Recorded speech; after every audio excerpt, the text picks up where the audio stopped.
may have to jump up and get some Tums. I got a little heartburn tonight. A little bit of heartburn.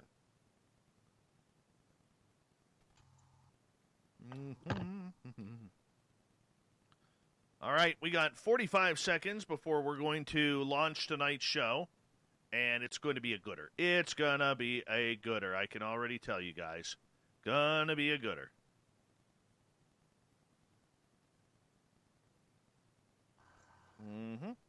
All right, 30 seconds. A good way to support this show is give us a thumbs up or down. Do us a favor. Hit that subscribe button if you are brand new. Super Chat is open. You can also do a lot of shopping for your Christmas needs by going to facebook.com/the SOR Vault. That is our store. Adam Robbins, good to have you here. Oh, did I see a good Bigfoot video today? I just can't talk about it. All right, guys, here we go. 3 seconds.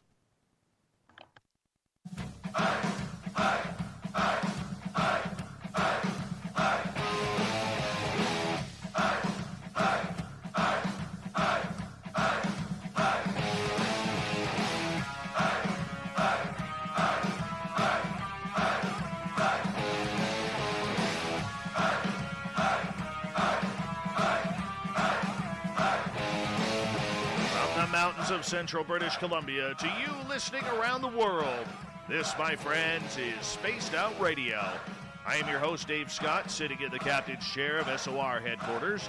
We welcome you to tonight's show on our terrestrial affiliates around North America and digitally on TalkStream Live and Revolution Radio. If you want to take a listen to our archives, they are free for you at youtube.com/Spaced Out Radio. Do old Davey the favor, hit that subscribe button. Follow us on Twitter at Spaced Out Radio and on Instagram at Spaced Out Radio Show. Our website is spacedoutradio.com, where we have a plethora of features for you, including rocking out to Bumblefoot and reading up on Captain Shirk's SOR Newswire. Tonight's show is brought to you by Chive Charities. Help make the world 10% happier by visiting Chive Charities today. You can find them on our website. Tonight we step onto the Woo train with both feet moving forward, and we take a ride on the ET Connection with R Keith Andrews, his final appearance of 2020. Keith is a lifelong experiencer who now uses his experiences to help counsel those who are going through their own experiences as well. Keith has been in contact with more than 50 ET species, according to his account, and we're going to get into it tonight with your questions. It's not a regular show here when we have Mr. Andrews on.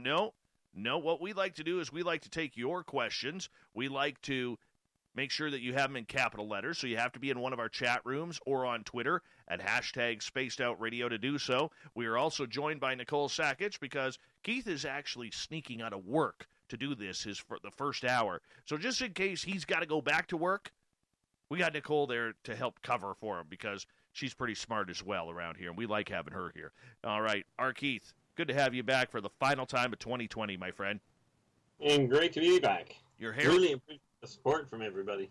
Oh, man, everybody loves you, man. Everybody loves a little R. Keith Andrews action, and realistically, who could blame him? Who could blame him? Hi, everybody. Hi, Nicole. How are you? You want to get in? I'm back. You want to get in early here.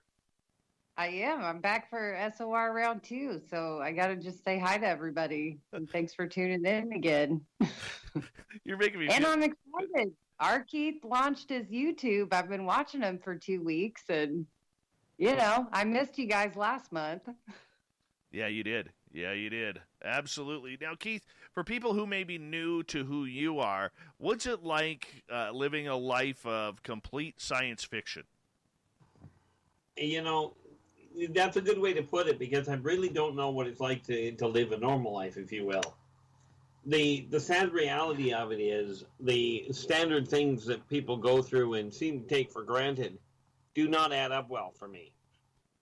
And, of course, trying to get people to understand that is almost impossible. People go, yeah, that sounds really neat. It's not quite as much fun as you might think. Although it does eliminate the whole issue of worrying about whether or not you're going to worry about, prejudice of other people's, skin color, or whether they're taller than you, or, this sort of thing. Well, the height part I worry about because I got ripped off. God couldn't even give me 5'9". I topped out at 5'8 3/4. Yeah, you think you got it bad. I started, when I got my license back when I was 18, I was 5'10 and a half. I'm now down to 5'7". Well, that's because you got them giant pork chops for sideburns weighing you down. Yeah, well, fortunately, they're not causing neck strain. But, no, the reality of it is living in a world that is so far off the beaten track, if you will. You do end up questioning whether you've actually lost your mind entirely, or whether or not you can function with it. But fortunately, I spent a lot of years talking to psychologists and psychiatrists trying to figure out how things were working. And they all told me the same thing when I asked, how do you know if you're losing your mind? All of them, students and professionals alike, said the same thing. They said, if you're asking if you're losing your mind, you're not. Because if you're losing your mind, you won't ask, because you won't know.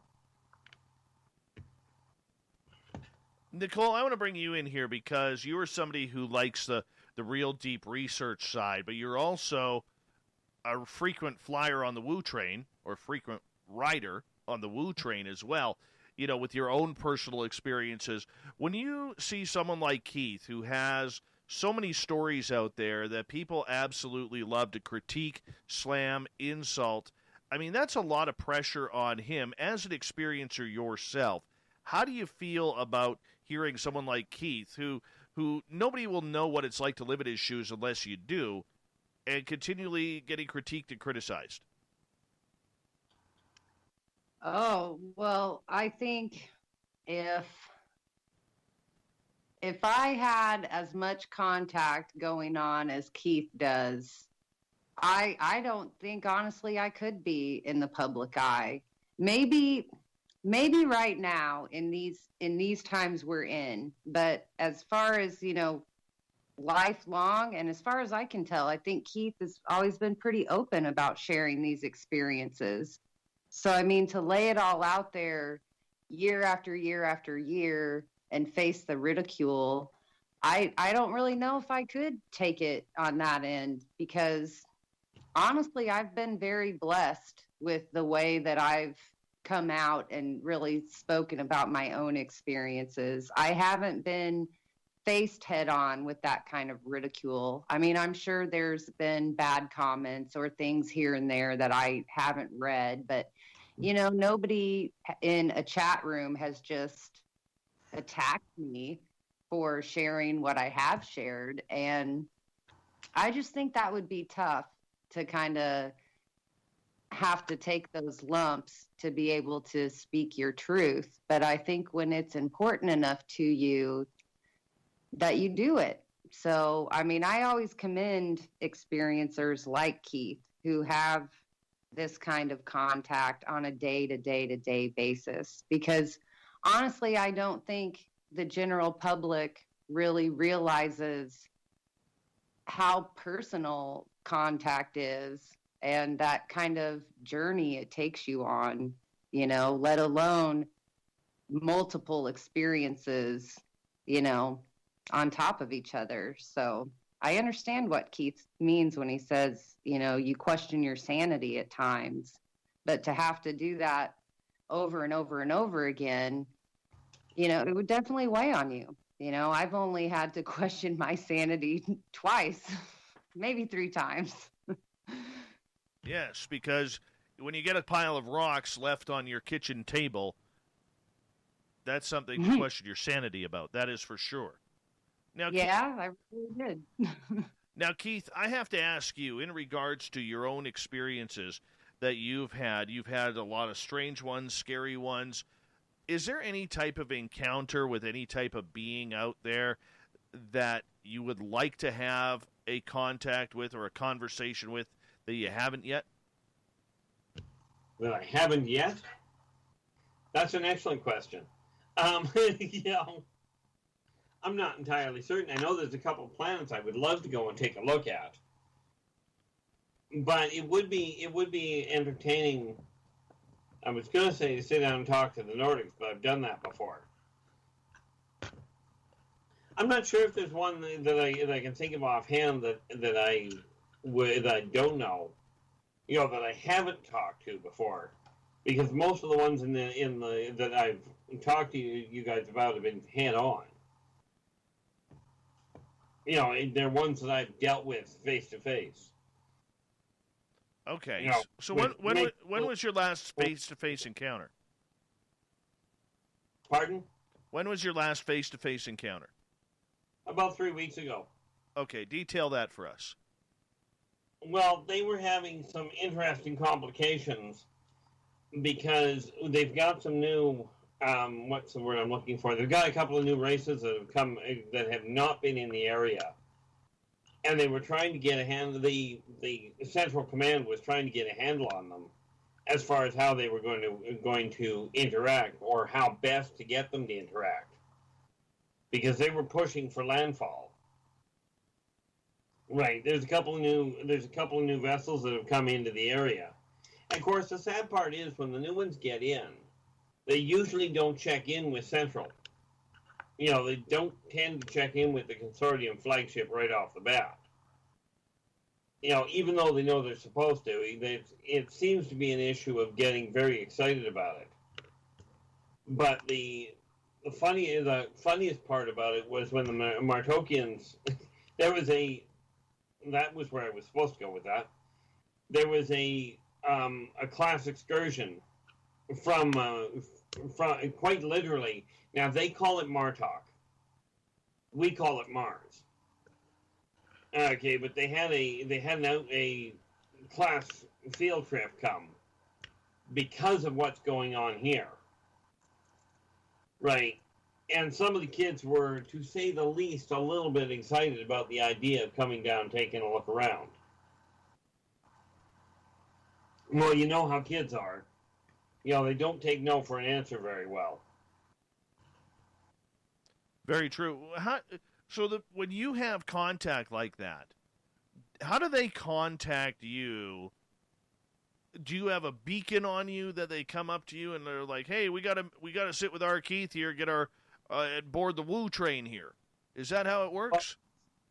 That's the nice part about being an uncontrolled telepath. Right, meaning I pick up things without focusing on it. But they've got controlled telepaths that when they want to talk to me, they just let me know. I arrange to be elsewhere, as it were, like out of mainstream. Usually that means hiding in my bedroom. Either hiding in my bedroom or, hiding in the office. Thankfully, they haven't gone and pulled the stunt of removing me while we've been on the air. All right, let's get to our first question from Chris Moe here. How can humans partake in intergalactic trade? Asking for a friend. Well, first and foremost, for obvious reasons, you've got to have stable contact with at least one species. Right? The trick with intergalactic trade is you got to have something to trade, not just curiosity. And that's where the problem comes, because if you compare the off-world technology to Earth technology, it's like comparing the abacus to the computer. Our technology is just not anywhere near what they use. How come? Try that again, Dave? How come? Well, because they've had usually a few thousand years on top of us. We look at the newest game system that came out, the PS5, right? They're using full immersion VR. All right, let's get to a question here. Let's get to Sovereign's question. R Keith, which alien groups are known to have 6 digits on their hands and feet? 6 digits. That's one more than 5. Try that again. I said that's one more than 5. Thank you. Yeah, you're welcome. Yeah. I gotta think here. I don't usually pay much attention to their hands. I know who you're talking about.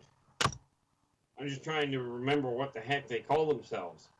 Those people are weird, but they are one term I've heard people use for them. They were once called magickers, meaning these people literally know how to manipulate energy in the way that science fiction writers see magic, as in cast a few, mutter a few things, draw a few sigils in the air, and create a fireball. These guys do it quite readily. They also work with base 12 mathematics. They're kind of neat. They're actually an orange color. They've got an orange color to their skin. I'm going to have to track them down the next time they're in the neighborhood. Lock one up in the closet for us. Yeah, I don't think that's a good idea. Come on. You're R Keith Andrews. You can do anything. Oh, I could. The problem is that they're likely to create a black hole inside said closet. Not a good setup. Okay. Let's move on here. Adam is asking, the Greys have 3 digits, right? Correct. Yeah. And a thumb.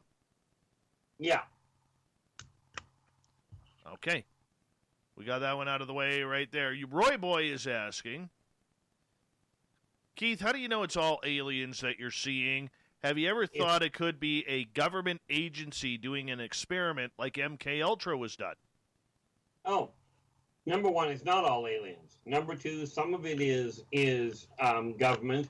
Some of it is what I call ancient races. Okay, so no, it's a mixed bag of different things, but there's a very distinctive difference in the way that off-worlders communicate. Like, their languages are way different than human. And their understanding and their maneuverability on this planet is a little different. All right. Are you done with that one, or do you want me to move on? Yeah, we can carry on. I mean, there's a lot of reasons that they stand out as off-worlders. Sure. Nicole, do you have any questions? Yeah, I guess I want to know, maybe, is there any big life lessons that you've learned from different groups that you've been contacted with? Like, are they ever like, hey, stupid human, don't do this, or do this way, or, this information is to help you, or stay away from these guys, like. Oh, we learned that, and we learned some of those not by so much by them saying, "Hey, don't do that," but the biggest lesson was you do not judge anybody by their appearance, their skin color, their stature, none of it. Right. The other thing that they did teach me that I learned very quickly was just because they can eat it does not mean it's a good thing for me to eat. I like that one.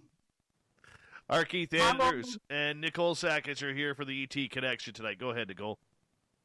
I was going to say, how old do you think you were when you were learning these sort of messages, when things started like clicking for you? Somewhere between 3 and 5. Yep. Nicole, you got to bring on Keith with Grant Cameron. You have to. That would be off the charts. Woo, don't you think? Hugely, if it was hugely. A fireside chat. Keith and Grant would get along great. They would get along great. Over in Spreaker chat, we have a question from Bigfoot Mikey, who's asking, what would humanity have of value to extraterrestrials? An incredible capacity for curiosity and the instinctive capacity to manipulate what humans call 0-point energy. Okay. The funny thing is that if humans ever learn how to use it right, they become a force to be reckoned with. Right now, they're so caught up with their own shortfalls, if you will, like humans are. That humans can't unite, won't unite. If humans ever united, they would. The off-worlders are worried about that happening. They're not doing anything to stop it, right? To interfere with it.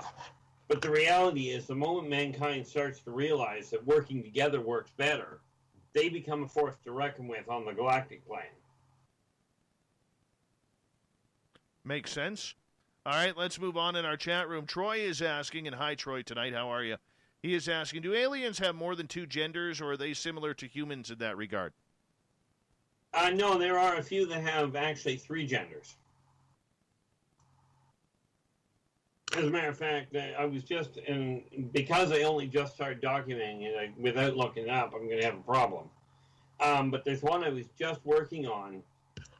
Their method of reproduction requires all three genders. All right, let's move on. Yes, it's different. Sovereign is asking, orange color skin, do they travel in orange orbs? I just asked him, Keith. I just asked the questions. Yeah, I know. No, the funny part is that depends literally on their mood.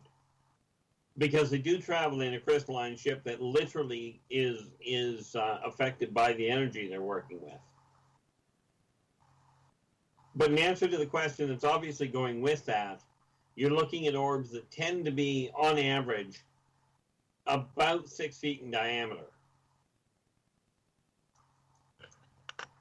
Okay, moving on. Nikki is asking, have you heard of the Exceeds?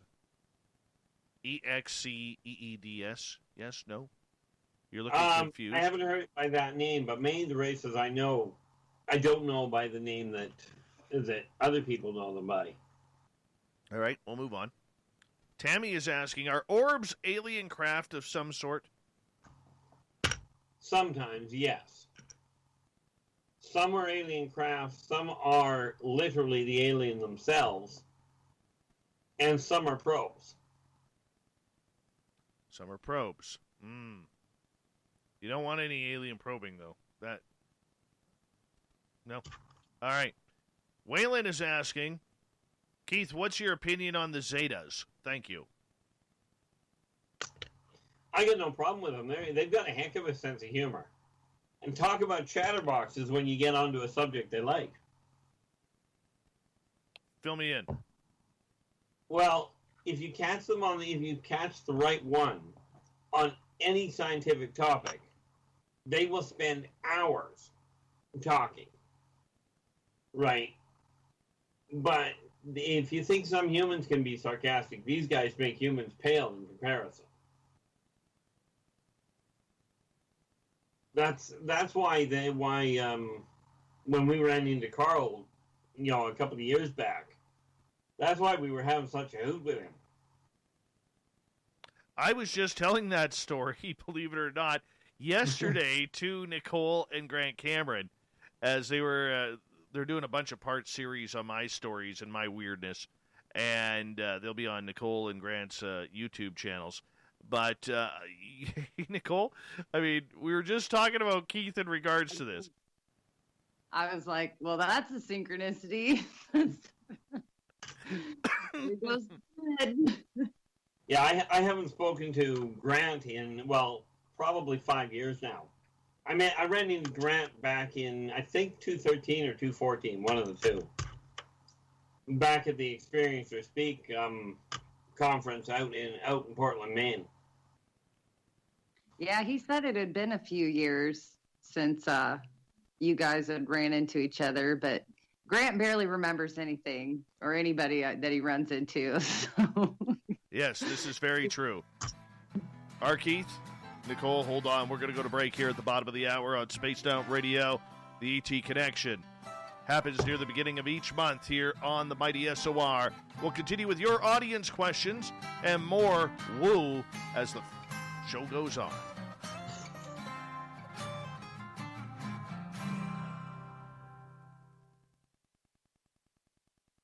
he's still all choked up over that Bigfoot photo or Bigfoot video he saw today. What Bigfoot video?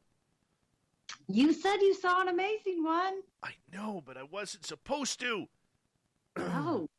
Yeah. You didn't say what you saw. You just said you saw I may or may not have seen a Bigfoot video that may or may not have been the most amazing video that I've ever seen, but it may or may not be real, and it may or may not exist, and it may or may not ever be brought out to the public. And I'm not allowed to say where I got it, how I got it, who I got it from, and it doesn't exist. And that reminds me of that wonderful little conversation we had when I ran into Don. Yes. It took a year to get that picture out at all. I know. Don't you get like 20 Bigfoot pictures a day? Like.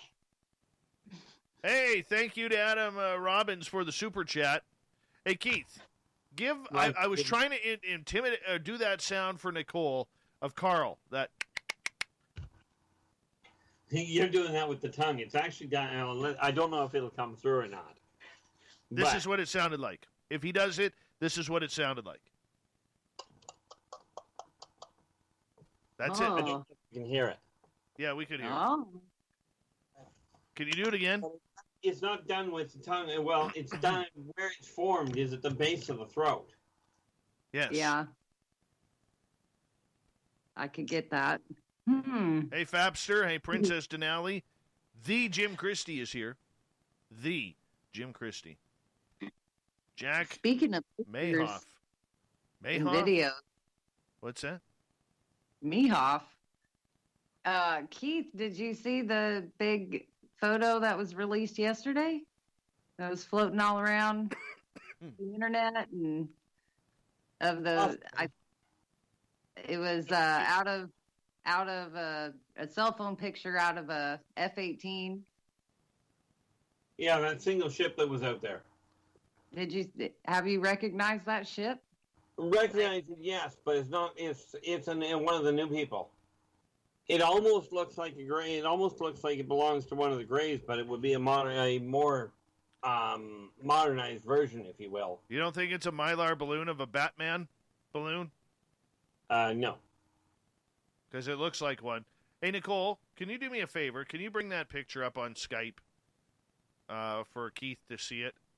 And then if you have the one that shows the Mylar balloon alongside of the F-18 picture, that'd be great. Thank you again, Adam Robbins, for the amazing super chat. I really do appreciate that. Thank you. That was awesome.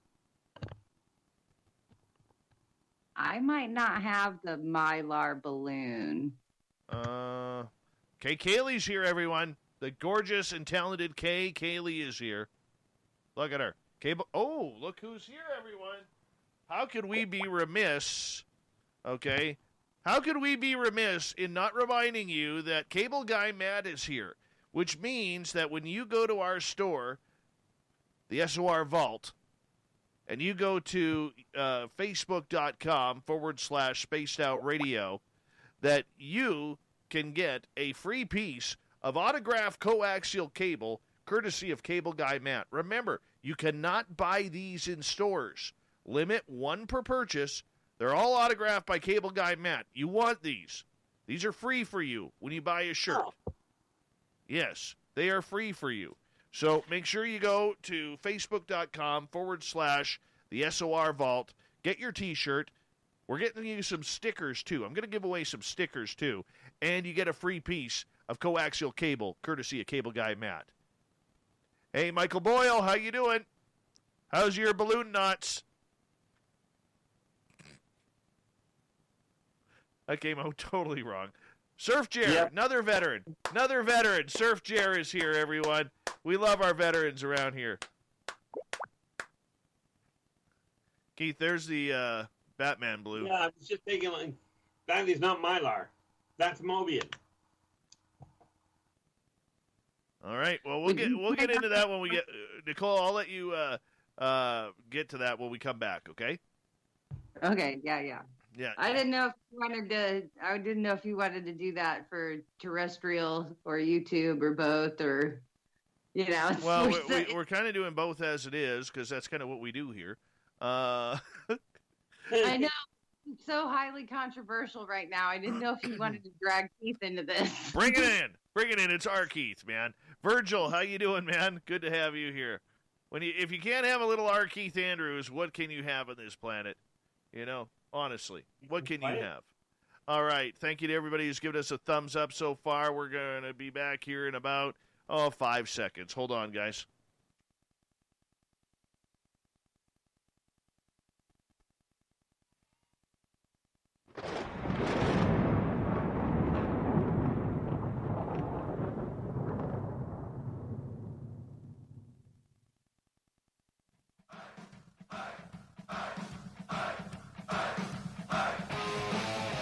Second half hour of Spaced Out Radio is now underway.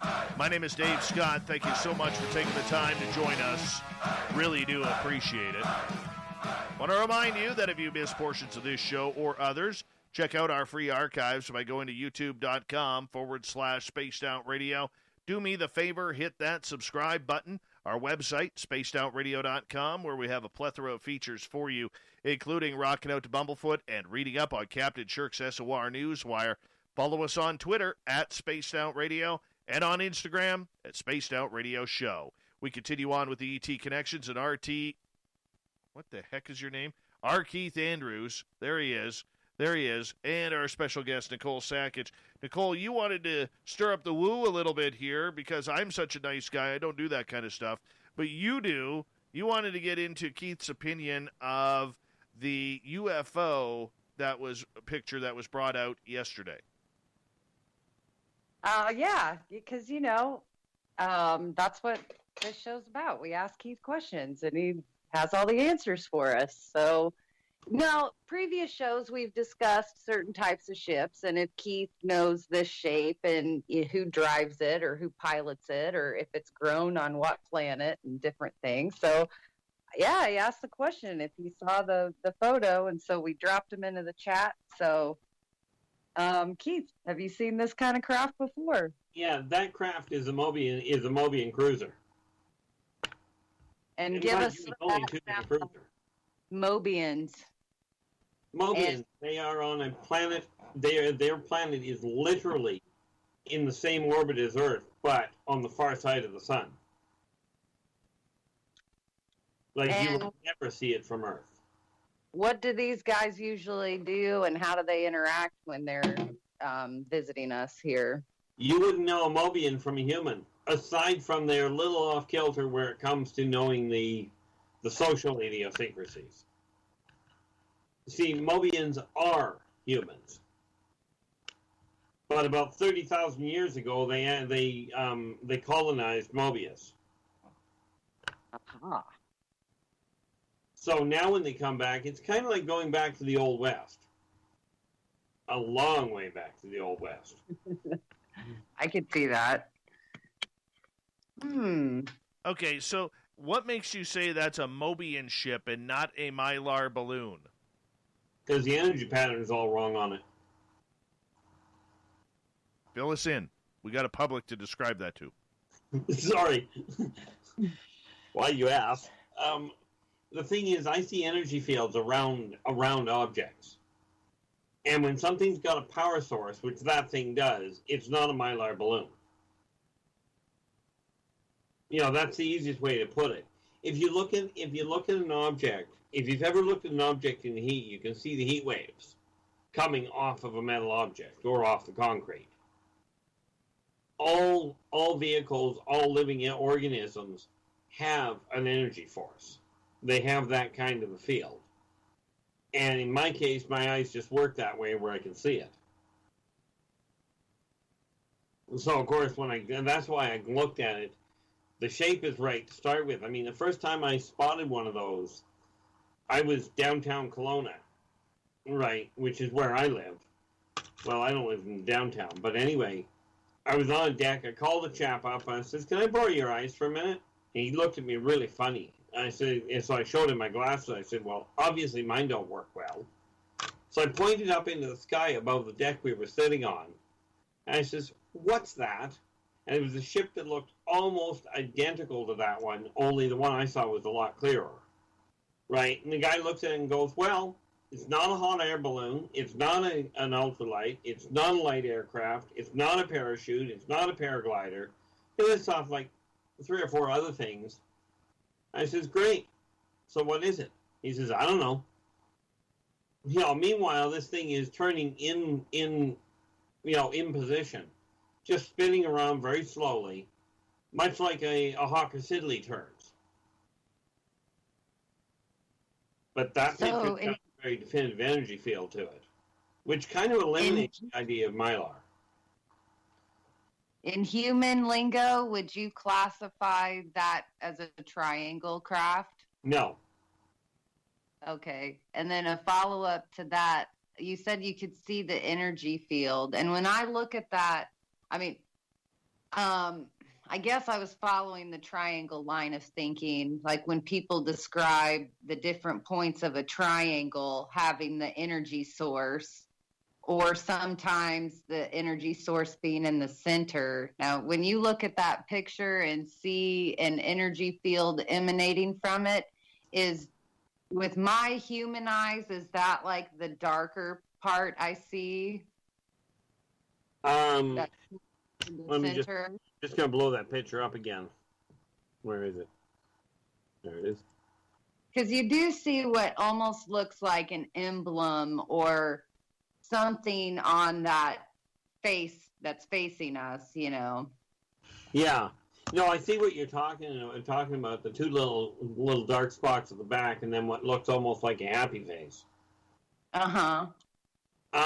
The spots that you're seeing, the dark spots that you're seeing at the back, they are an energy source, but they're not the primary. The primary energy source is right smack in the middle. But those are your weapon systems. Oh, interesting. And what kind of weapons do they fire? Well, from your standpoint, you'd call it either a disruptor or a disintegrator. They're actually a molecular destabilizer. So would that be like a beam or a burst, or just something that would annihilate you before you even saw it? Oh, you'd never even know it. Because when we talk about molecular destabilization, this won't help people unless you've got a scientific background. But if you know basic chemistry, electrons normally leave any given atom and swap off and go and connect with another one. When they hit this with basically an accelerated cloud that literally destabilizes the whole thing all at once, and all you get is a puff of, just kind of a puff of energy and no more vehicle. Mm-hmm. So do these craft have any kind of like protective force field around them, or do they disrupt a area, like a field around them that's larger than the ship, or anything like that? They've got an ionizer that will draw a cloud around them, concealing them when if they're in atmosphere. Keith, the pilots say that they were about 1,000 feet away from that craft, and that they have, they have the one picture of it. They have another picture of it. They said at first it may have come out of the ocean, and they're saying they're about 35,000 feet. So if that craft is at 1,000 feet away, how big is it? Well, I'm not good with like to any of us, it looks like the size of a balloon. Yeah, and no, that ship, if it's a standard one, and unfortunately I can't tell you for certain, but if it's standard, it's got a minimum of a complement of 8 people. Right now, so people are human-sized.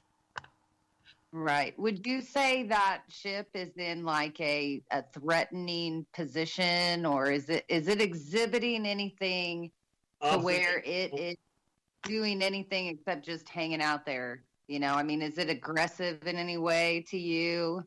No. No, that's a censorship. I mean, they have weapons because the Mobians just found that was safer. Right, but they're not like, oh crap, there's an F-18, weapons lock on that thing. No. No, these guys, because of where they come from, because of the way their society is, even if you were to open fire on them, the worst thing that would happen, it would be advised to get out of the plane afterwards because they'll just kill the engine. Mm-hmm. Because the reality is that Terran weaponry won't touch these guys. Right. All right, but tend to get a little aggressive and therefore can hurt themselves when they're dealing with these guys. All right, let's see some audience questions here. Let's get right to them. Sovereign is asking, why is it that UFOs dim their lights as soon as you lay eyes on them? Well, the specific reason depends on the race, really. But one of the reasons is because humans do not track things in the dark well, so if they dim the lights, a lot of the time, humans will lose track of where they are. And they can tell, because of the sensors they've got, they can tell that your attention is shifted to them. So by dropping the lights, most humans lose track.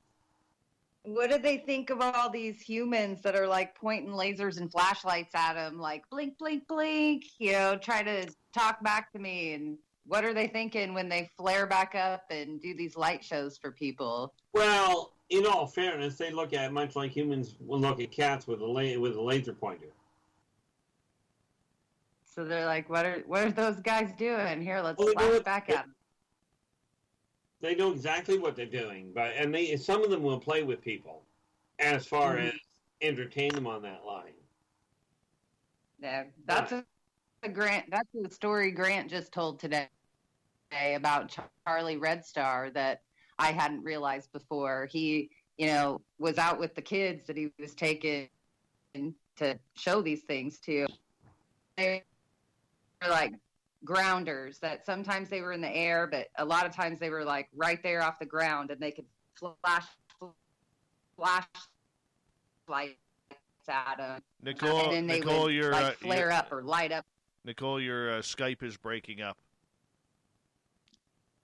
Oh no! I know. While you try and fix that, let's go to a question from Mike here. Mike is asking, Keith, do aliens practice a religion or religions? Do you believe that some biblical accounts are actually of alien visits as opposed to angels and demons as reported? Well, number one, they absolutely have various religions. Many of them very similar to various races, depending. As far as are some of the accounts based on off-worlders, absolutely. A primary example would be a lot of the Nordic gods. Were a lot of the ancient Greek and ancient Roman gods were Nordics that literally came, that had literally shown up here. Okay. But that being said, when we start talking about angels and demons, well, that's kind of like asking if they were from off-worlders, because angels and demons are just simply another race. Right.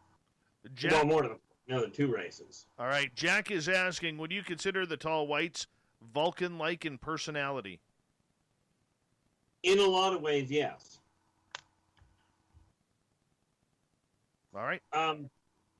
Basically, they do have the creative side to them, but they are extremely analytical when dealing with other people. But to be clear, the tall whites are not Nordics. G. West is asking, is Mobius the only other planet in the solar system we cannot see? No, but it is one of it's Mobius you just never will see. Cruinia is just in a funny place. If you're an astronomer, you can undoubtedly find it. Cruinia orbits, it starts, the outer edge of the orbit is just the sun side of Jupiter and comes in all into just inside Mercury's orbit.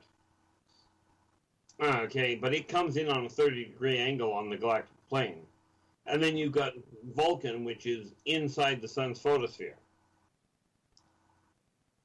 R Keith Andrews is our guest tonight on Spaced Out Radio for the ET Connection.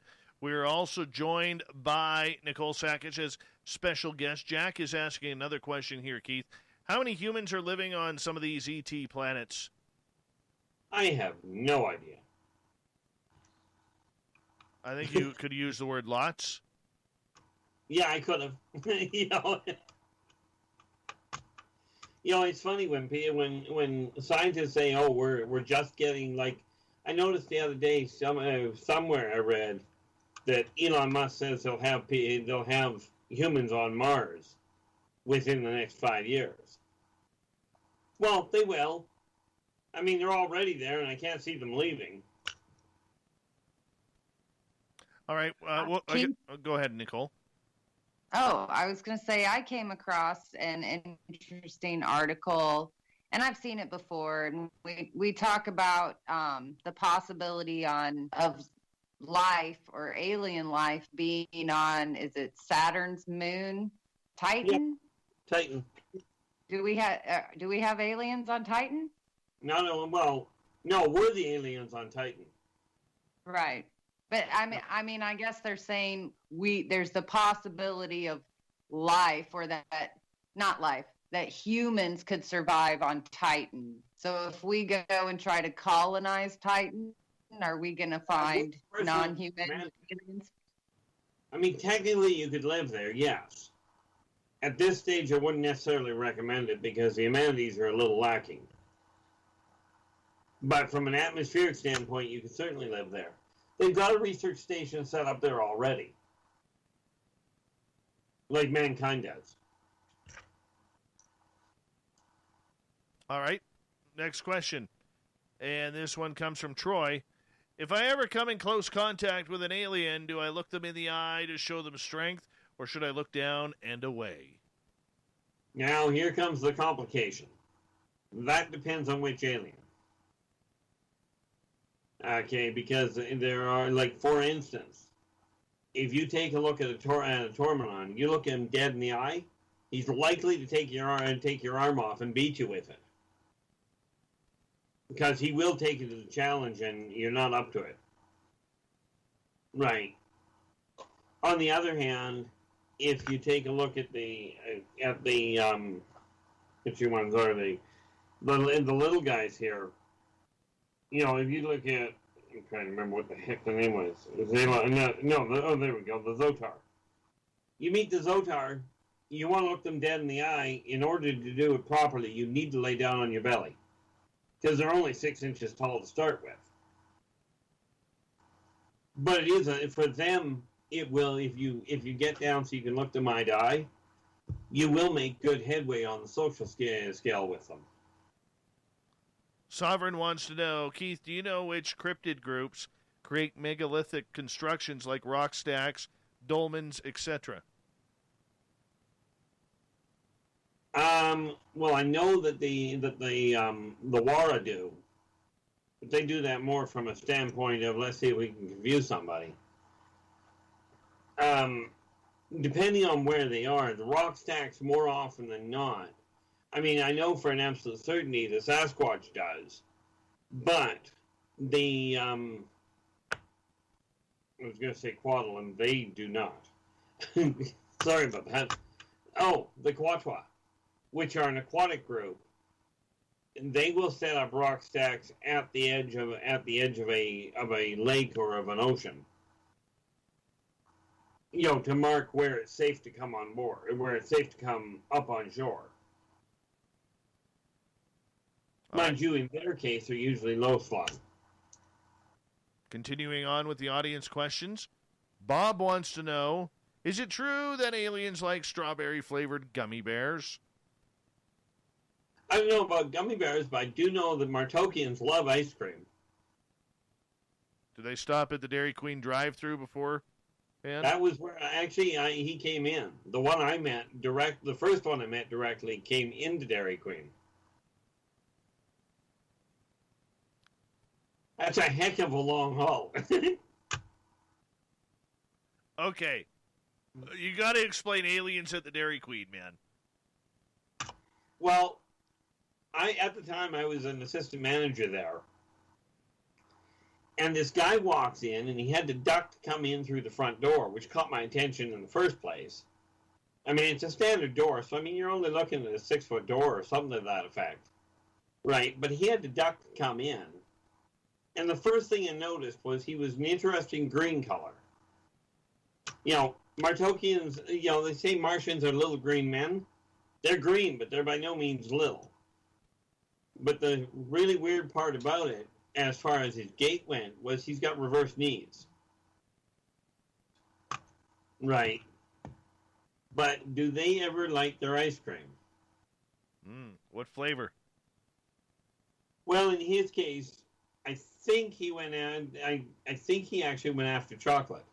Mm-hmm. I wasn't dealing with the ice cream. I was dealing with cooking at the time. Okay, well, our audience thanks you for turning up the woo by about a couple of decibels there. We do appreciate that. Nikki is asking, what type of hierarchy is there between seraphim, angels, and ETs, where angels will protect humans from ET abductions and the like? The angels are allies of humans. They're also enforcers for the Galactic Consortium. So if somebody tries collecting somebody, you know, if somebody tries collecting a human without, where the human is definitively, you know, asking for backup, the Angelos do have the authorization to step in and put an end to the collection. Pleasant. We got 2.5 minutes to go before we're going to go to break here at the top of the hour. R Keith Andrews is here for the ET Connection along with Nicole Sakach. And Florida Steph is asking, Keith, why does ET come here and what is their interest in Earth?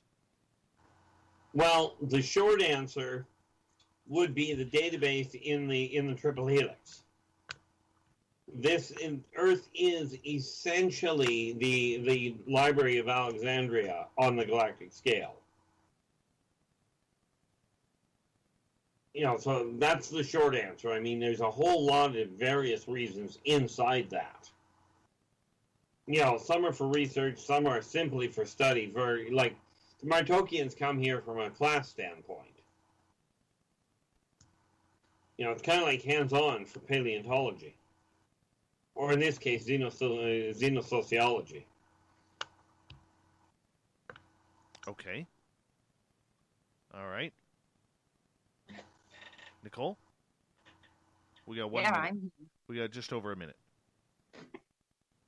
Did I get asked a question? I'm sorry. I had 3 people messaging me about our panel discussion tomorrow, checking in for that. So I apologize. That'll be a good one. Where can people find that one? Well, I think it's going to go up live on Grant's White House UFO. Remember he was having all the technical difficulties. Well, that kind of ran into today as well. Him and Desta tried to do a promo for it live and they got shut out. The tech shut them out. So he's trying to work out the kinks. If it's not live, it will go up on his White House UFO immediately following, and I will share it and post it on my YouTube channel as well. So both places. It's going to be a Triangle Palooza extravaganza. Nice. Comment of the night so far comes from Fap in our chat room on YouTube. He says, if I go to Dairy Queen for some horrible cheat food, I don't want to have to wear a chastity belt fearing aliens. You're scaring us, Keith. You were scaring us. Hey, Keith and Nicole, I'm going to get you guys to hold on right there because we are going to go to break here at the top of the hour. 1 hour down, 90 more minutes to go of the ET Connection. We got lots of woo left, everyone. Plenty of woo. A plethora of woo for all of you tonight with R Keith and the ET Connection special guest. We have Nicole Sakach hanging on out. More of your questions, more ET talk. We'll find out about some gnomes for Goddess Michelle on Twitter. No, I haven't forgotten about you, Goddess Michelle. Have a drink on us. It's R Keith Andrews and the ET Connection. Continuing right after this.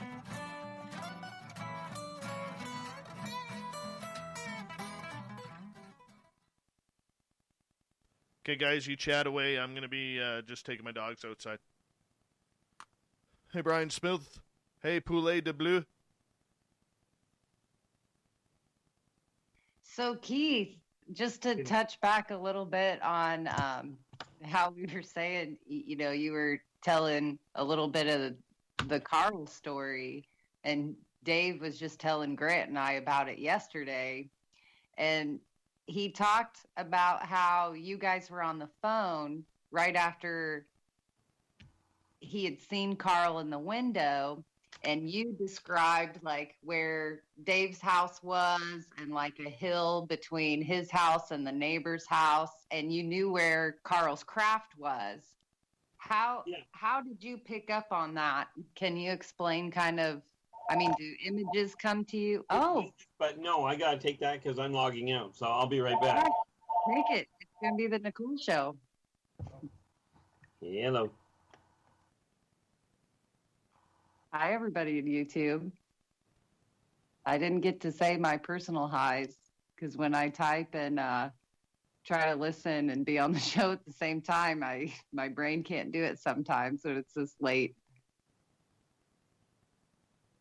Lord O'Fland, you asked a good question earlier and it skipped past, and now I can't remember it. So if you want to ask it again, I can try to get it in here for you.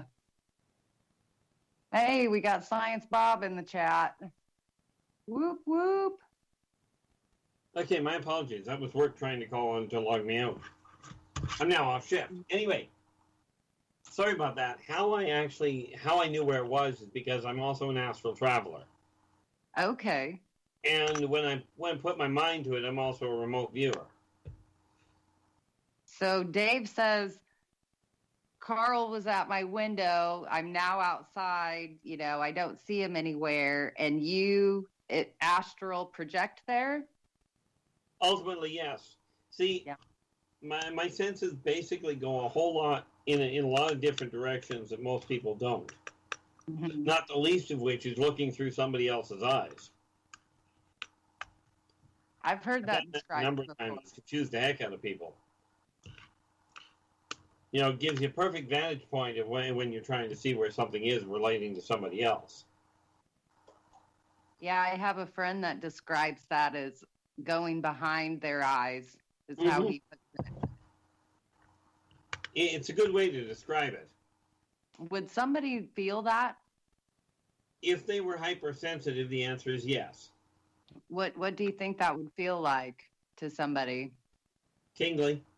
It's almost like the back of your eyeballs are itchy. Yeah. Would it make I don't know, how you can get sleep in your eyes, or you feel like you have gunk in the corners, but you don't have anything there? Would it be a feeling like that? Technically, if the person doing it doesn't know what they're doing, the answer is yes. Man, I might be being messed with. Yeah, you don't want to go too far down that rabbit hole. How would you stop somebody from doing that? General, your mental meditation blocks of, you can't read my thoughts. You need to. Oh, that's technically the easiest. The simple answer is modify the biomagnetic emanations that you're putting out. Completely scramble their ability to track it. Awesome. Because most seers cannot adjust fast enough to compensate for it. Basically, what you're doing is you're using the oscillator identification technique. Yeah, Angels Are Life says it depends on the person receiving their abilities. Bomber, the woo factor is up to about a 9.2 right now. 9.2 on the woo scale. We're close to peak woo already. It's awesome.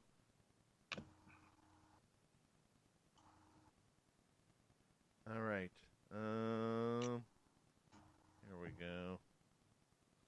We got about just under 2 minutes, guys. Yeah, it does have a little to do with it because a lot of people will not turn to the Angelus in the first place. Mm-hmm. And of course, if they won't turn to them, they won't help. Mind you, there's been a number of cases where Angelos have stepped in to try and help, and people have totally ignored them and ended up paying the price. Yeah. See, oftentimes the Angelos are, when they get referred to as the messengers of the gods, that's pretty accurate if you think in terms of gods being anybody with a higher sociological or technological development level than humans.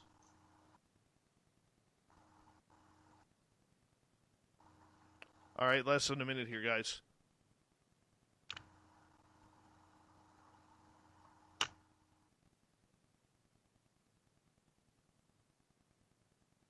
All right, big thank you to Adam Robbins for the super chat tonight. Really do appreciate the support. Thank you for everybody giving us a thumbs up. Thank you to everybody who has hit that subscribe button. We really do appreciate it. A great way to support this show. Head on over to facebook.com/the SOR Vault. You could grab the super chats that we have. Super chats? What the hell am I talking about? Some T-shirts there for you for some great swag. And, yes, it's a good night to promote the Woo Train. Remember, every shirt you buy, in every order, you get a free piece of coaxial cable, courtesy and autographed by cable guy Matt, who's watching on his 180-inch television right now. Here we go, everyone, hour 2.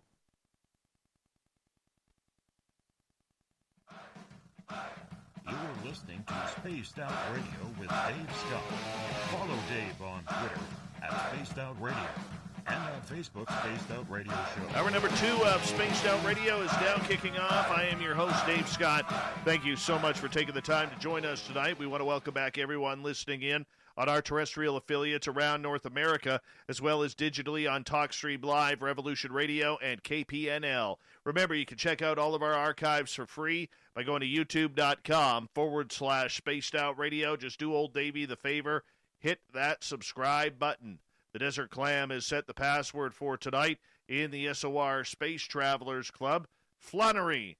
Flunnery is your password. Use it wisely, Space Travelers, as the Clam sets the password each and every night right here on Spaced Out Radio. Our website is spacedoutradio.com, where we have a plethora of features for you, including rocking out to Bumblefoot and reading up on Captain Shirk's SOR Newswire. Follow us on Twitter @SpacedOutRadio. And on Instagram @Spaced Out Radio Show. We continue on with the ET Connection with R Keith Andrews and special guest Nicole Sakach tonight as we are going into the world of woo. We need to bring it up. We're at about a 9.2. We need at least to hit 10 tonight. We got to hit that 10 tonight, gentlemen. Or, pardon, gentlemen. I'm sorry, Nicole. We got Keith, Mr. Keith, and Nicole Sakach. How you doing? Not bad. We're having a little bit of trust mumble today, are we? Oh, I'm tongue-tied. Tongue-tied. It's you know what? It's because I got a text message from Science Bob, who is all pumped up for you, Keith, about the woo tonight. All pumped up. And I know he's listening at home down in Bama, and he is like, we got woo train time, and he's out there tonight, and he's loving you. Absolutely. Let's get to Sovereign's question right off the bat here. Keith, how do you know about which volcanoes were going to go off a few months ago? Did you accurately predicted that? Oh, because I literally am in contact with the planet. I can tell where the problems are. I can't necessarily get the dates on them, but I know which ones are going. And, in a lot of cases. I'm just hoping mankind can get their head on straight before the real bad one goes. Well, let's hope so, because that would really suck if something bad happened. I think it would actually blow in this case. All right. Eee. What was that, Nicole? I said, eee. Yeah. I think Pompeii, when you talk about volcanoes exploding and, people finding ash bodies thousands of years later. You should have tried it when it happened. No, you really shouldn't have. Ended up breaking a buddy's ribs when that one went off. Ooh. Well, it was either breaking ribs or let him run into the city, which wasn't a good place to hang around. So I'm stuck over here in Illinois, and there's this New Madrid fault line that kind of runs through the Midwest. You got any roundabout predictions about when this one could quake a big one? They kind of say it could happen. It could happen, but I just got, the way I do it to start with, and fortunately whoa. Are you okay? Did you fall? You fell, didn't you? No. Oh, your globe fell. My globe fell. I went to pick it up and it rolled over on me. Like I said, Dave, I'm old school. It's a nice globe, actually. Very nice. yeah, I would. It's actually three-dimensional. As in, it's a contour map. And you said you were where, Nicole? I'm in Illinois, USA. By Lake Michigan. It's my town is almost in the middle of the state. But if I'm remembering correctly, the New Madrid fault line sort of follows the Mississippi River, like down Illinois, like into Missouri and Kentucky, Tennessee, kind of that region. If you're hoping to avoid the disaster on the East Coast when it happens, don't. You might want to have a boat if you're inland. Because the reality is when the Canary goes, that whole line up straight through the Sierra Madres will go off. Problem is, I don't know exactly when the Canary is going to go. I do know the devastation that it's going to create. All right. We got to get to Goddess Michelle's question on Twitter because she's having a good time getting some woo in here tonight, and she's asking Keith, if I have gnome bedding, will Dave have gnomes peeking in his window because of this? No. Thank you. Thank you. I think I would be more creeped out by a gnome peeking in my window than Carl. Like those weird little hats. Oh. Gnomes don't wear those weird little hats. They usually wear armored helmets. They're always ready for war. Always ready for war. Well, basically, they're little cousins of the dwarves, and they are, they may look cute and a little ungainly and what have you, but they're temperamental little munchkins. Everything I've read about like gnomes and troll and they're not like the cute renditions that people plunk down in their front yard. Like those yard gnomes. No, they're definitely not. I mean, you may find one plunked down in your front yard. But that's because they decided they were going to startle you. I think I just heard Gail, Captain Shirk, say she'd kick it across the front yard. I swear I heard her voice. Probably. That's probably true. Probably very true. She'd punt him. All right. He's ready to punt a medicine ball. All right. Or a ball.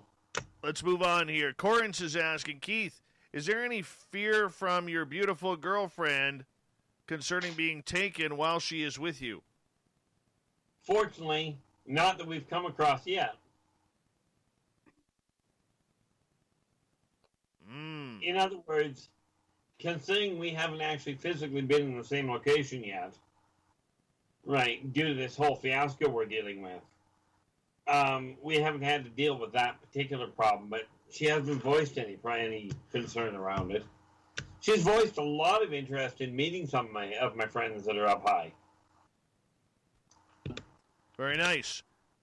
Speaking of up high, let's go down to Florida for Florida Steph. Are reptilians aggressive and do they harvest humans? Okay, well, yes, no, and sometimes. And what I mean by that is there are at least a dozen reptilian races I know of right offhand. Only one of them will deliberately hunt humans, because of the fact that, and it is called harvesting. They like the flavor. But most of them don't bother with them. Unless they're on a on a collection run. If they're doing research, they will collect humans, but they do return them. There's only the one, and like the Teklik are the only race that will come down, collect them with no intention of bringing them back at all. But no, there is no contract that says they're allowed. There's just a lot of them that will break the rules. Okay, let's get over to Lord of Land. Keith, will there be any special alien contact with Earth before the year's end? If he's referring to public acknowledgement, as in the government stepping forward and saying, here you go, I wouldn't hold my breath. If we're talking about the ongoing, there already is. I'm not expecting the human governments to come out and say, hey, by the way, we've got off-worlders on planet, because of the inherent panic that's going to cause on top of everything else. Makes sense. Makes a lot of sense. All right. Let's see what else we got here. Jack is asking, are these ET races jealous of humans' free will and the ability to feel many emotions? Well, try that again.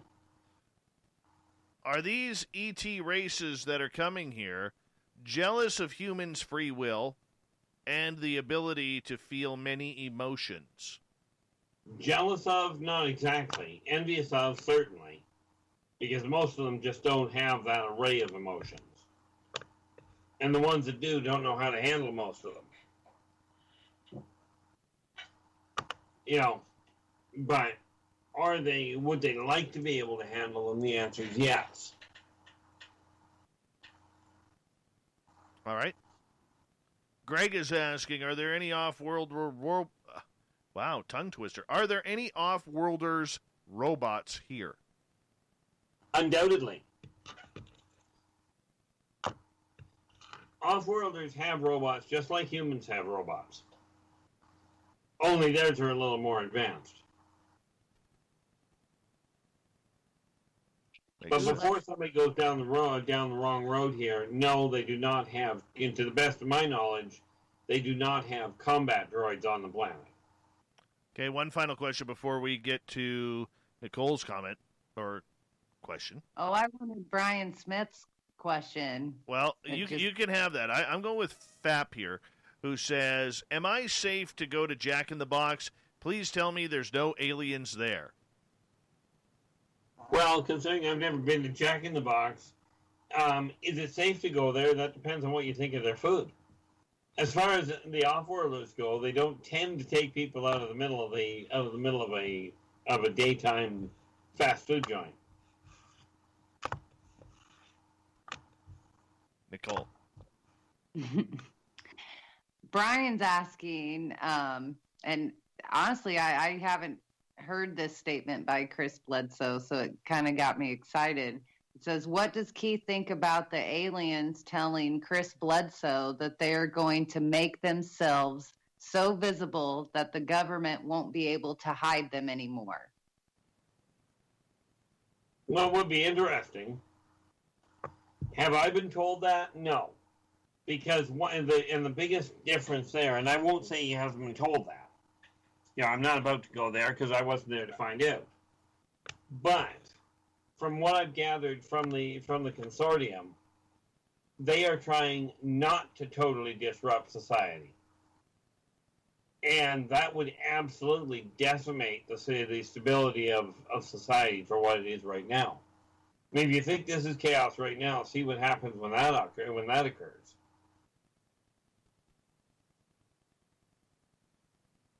Now he may well have been told that. I have no idea. I wasn't there to find out one way or the other.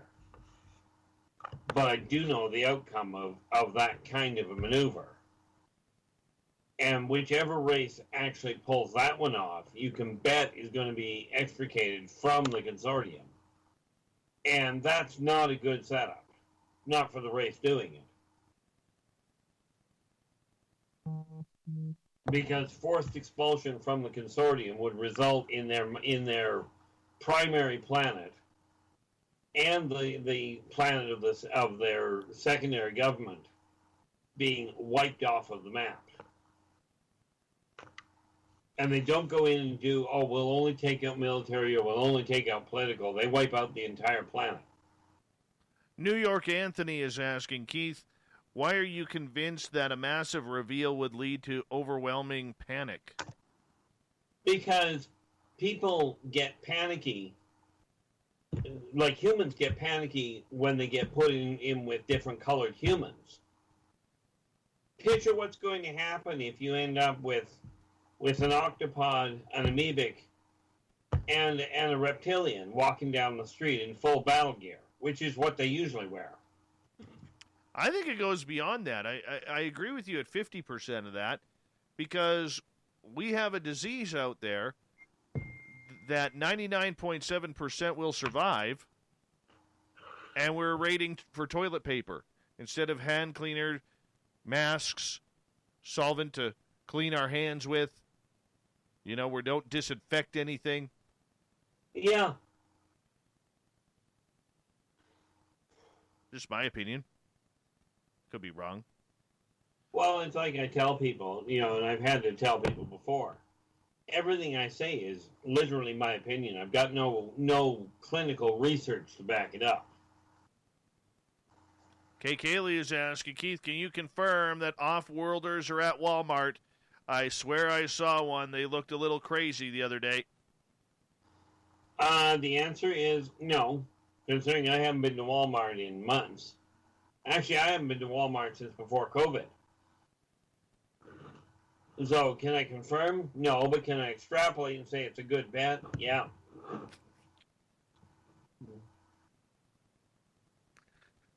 Okay. R Keith Andrews and the ET Connection continues. So, Keith, did you buy up all the damn toilet paper? Me? No. No, I'm already stocked up. But I am selling little baggies at $10 a square right now. Yeah, like he said he hasn't been to Walmart like since before COVID, so he must have bought all the toilet paper before he went underground. Oh, You remember that Walmart is not the only place that sells toilet paper, right? That's true. That's true. All right. Let's go to another question here. How do you follow that up? All right. Gary the Spudger down in the UK, or over in the UK, is asking, could a Bigfoot female give birth to full-size alien greys if they made it? Well, that would kill the female. Greys are not that small. I mean, technically it's possible, but it would mean splitting the female's abdomen wide open. Which, by the way, they will not survive that. And that paints a really bad picture when you think about it.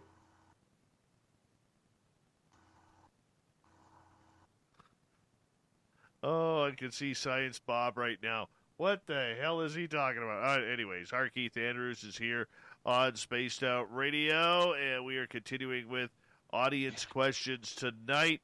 Let's see, what's another one here? Let's see here. Sovereign is asking, does Gatorade contain synthetic adrenochrome for reptilian-human hybrids? Well, that's an interesting question. I wouldn't hold my breath on it. I mean, I'd be concerned with what they put in and what humans put in the first place. But if he's referring to, is it some sort of a mutagenic that's being used to modify human DNA? Not from anything I've ever heard. You know, quite frankly, if they're going to do that, they will do it in a much more efficient fashion. The thing we really got to get through to people is that, especially when you're looking at the reptilians, the whole thing about reptilian takeover of the planet comes from a series back in the late 70s, early 80s called V. Right. That's where the whole thing started, where that whole concept came from. But no, as far as I'm aware, and of course I am not a chemical engineer by any functional stretch, so I have no idea what they make Gatorade out of, although I do question the intelligence of drinking it, but,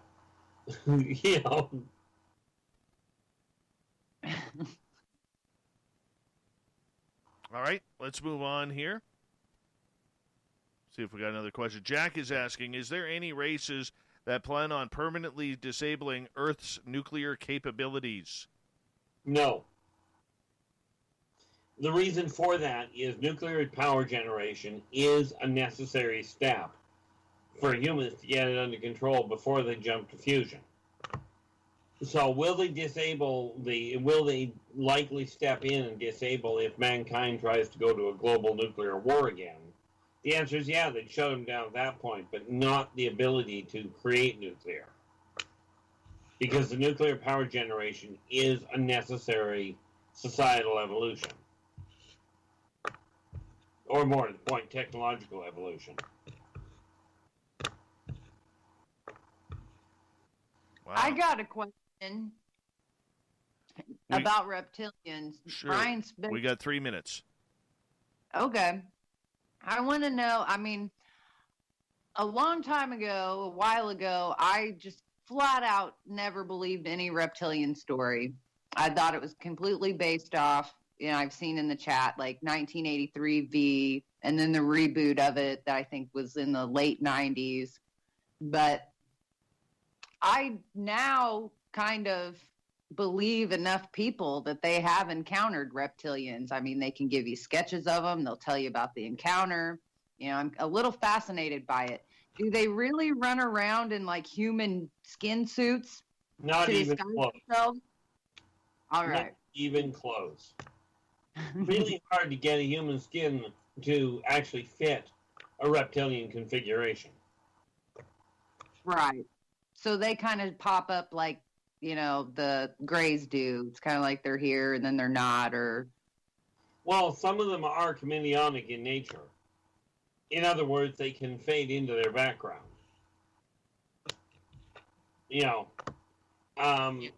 But none of them wear human skin.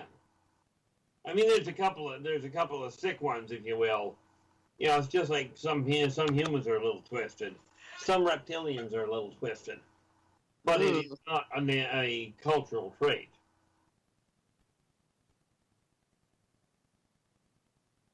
It's kind of like they don't go around wearing human hair. Right. Well, we wear enough animal skins that, I don't really think it's out of the realm of possibility or that far stretched. That No, but the way you put it, it sounded like you were talking about a full bodysuit. Yeah, and you know what I mean. It's like they always show like, oh, that person's a reptilian, and then they like pull down their eye and you can see like their cheeks green, or they peel off a section of their synthetic suit or whatever, and it's it comes straight up. No, the funny part with reptilians is the closest they're going to come to wearing somebody's skin is if you run into a Teklik on a bad day for you, he may have some hanging from his lips. Ooh. Exactly the point. Yeah. These are Do they even wear clothes? Dinner. Do reptilians even wear clothing, or do they have? Absolutely. The renditions I've seen, they're always, in the buff. So. And no, if you take a look at the Strazazians, they wear a full lower torso garb and upper harness. Yeah. All right, you guys hold on right there, because we are going to go to break here at the bottom of the hour. R Keith Andrews, along with special guest Nicole Sakach, on the ET Connection. We will continue with your questions in our chat rooms or on Twitter at #SpacedOutRadio. We'll be back with more of R Keith and the ET Connection right after this.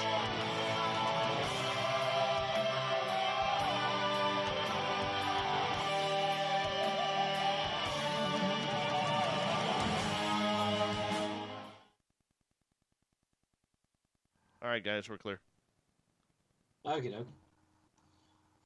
Woohoo! Yeah, I'm very fast moving today.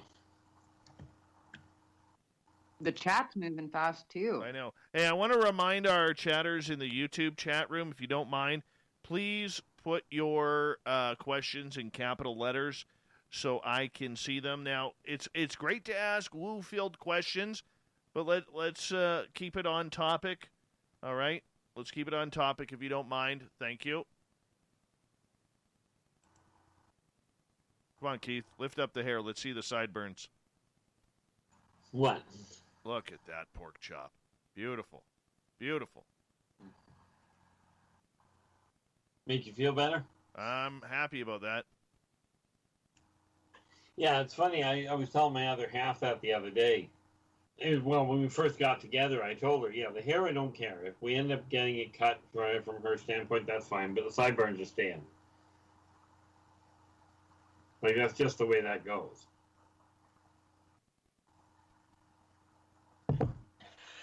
So that works out well from my standpoint.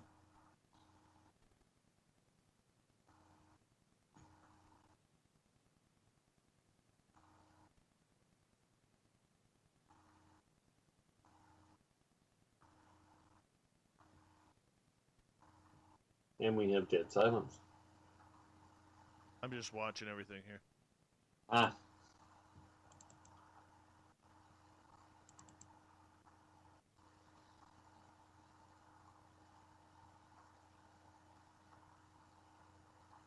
I'm eating salt and vinegar Lay's potato chips, so I muted while I was crunching. Well, that's nice.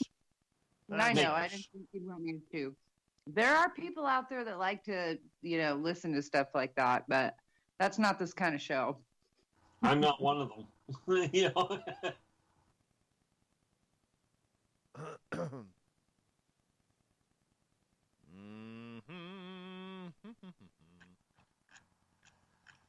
I'm tired tonight. It's okay. That means you'll get some sleep. Oh, goodness. I didn't get to sleep till like 3 o'clock last night.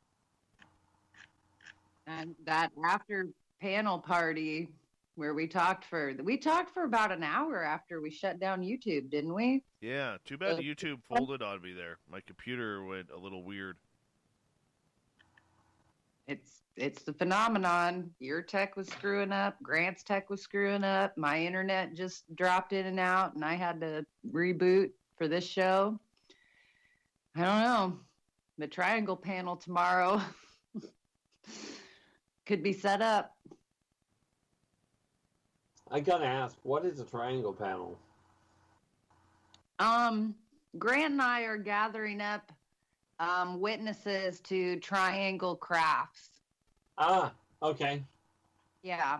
So we're bringing in about over 2 days. I think we're bringing in right around 20 people, and we did some solo long form interviews like we did with Dave yesterday, where we're going to use clips of the longer interviews to fill in, with a PowerPoint presentation. And we have people coming in to talk about the Belgium triangles, Tinley Park here in Illinois.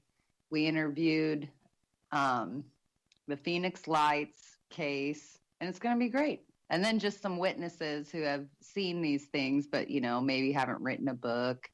Dave Marler's joining the panel. He's written a book or 2 or 3. And, it's going to be a fun time. All right. Where are we here? We got just under 1 minute. Or just over 1 minute.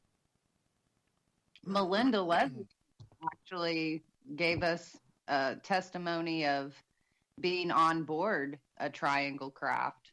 So, Keith, I think you've been on just about every craft out there. I'd love to hear you. I've been on a number, but not just about every one by any stretch. How about a triangle? Oh yeah, they're actually a really fascinating ship. I'm all ears. The triangles are actually run by the consortium.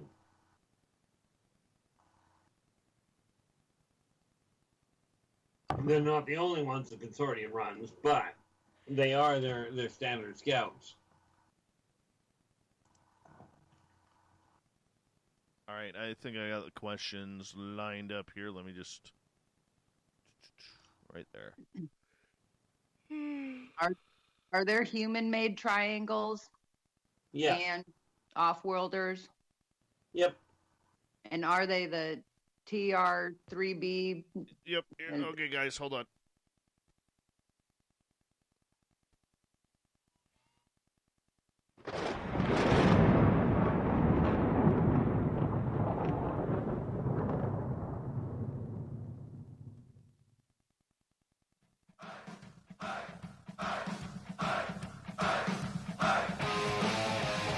We passed the halfway point of Spaced Out Radio tonight. My name is Dave Scott.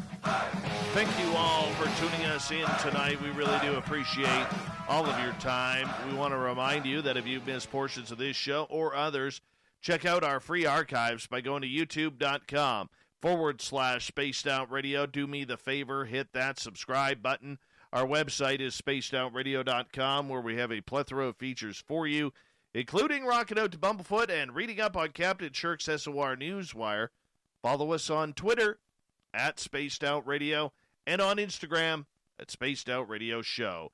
The ET Connection continues tonight on Spaced Out Radio with R Keith Andrews.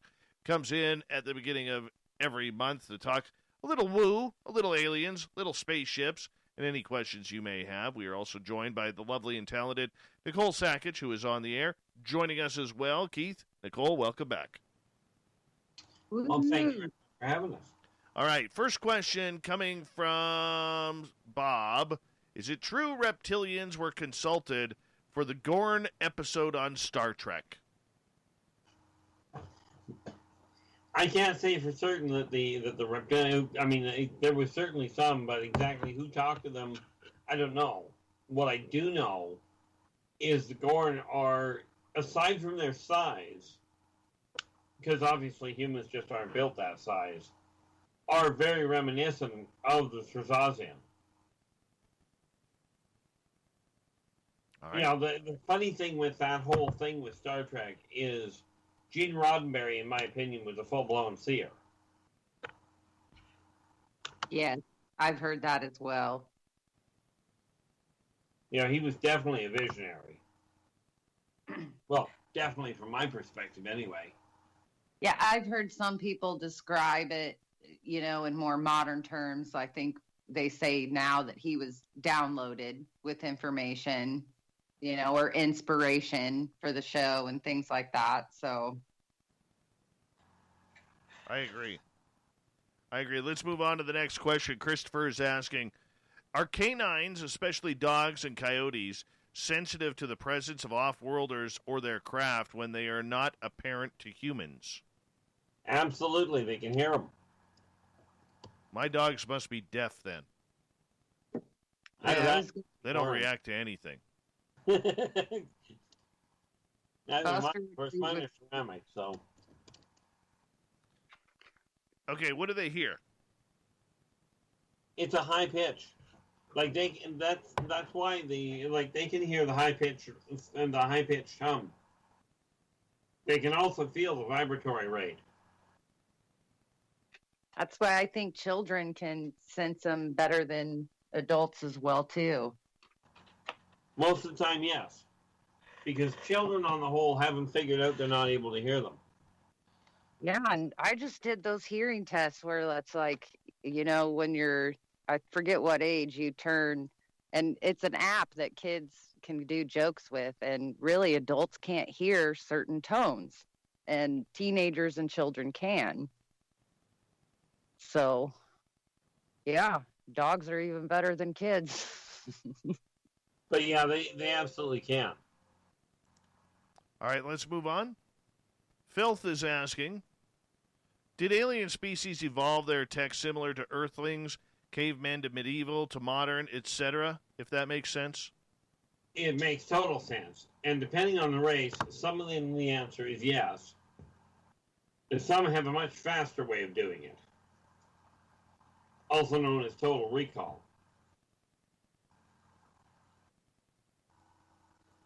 See, some races because of the way they are set up, have complete social recall, right? That actually works like an absolute charm. Social recall meaning they have societal memory, and if you've got societal memory, you end up being able to advance your technology a lot faster.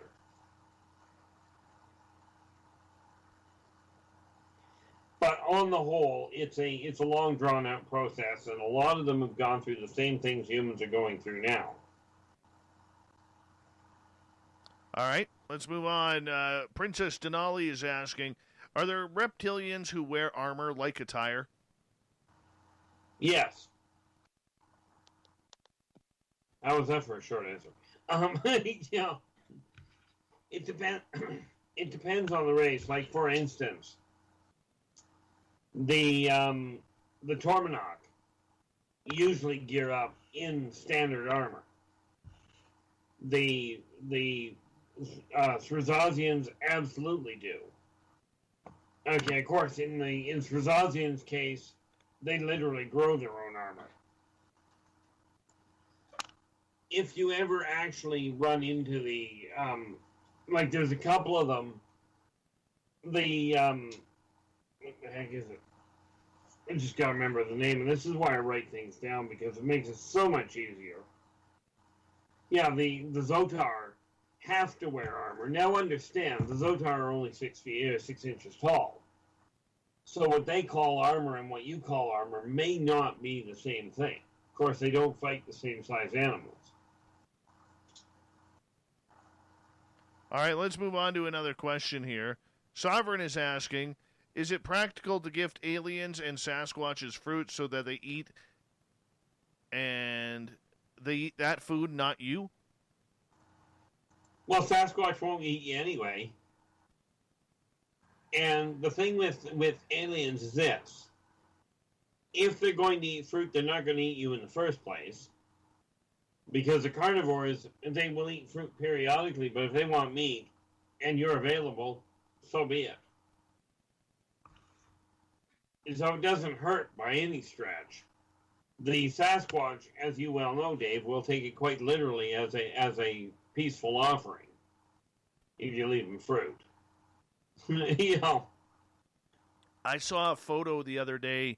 Apparently, Sasquatch absolutely loves peanut butter.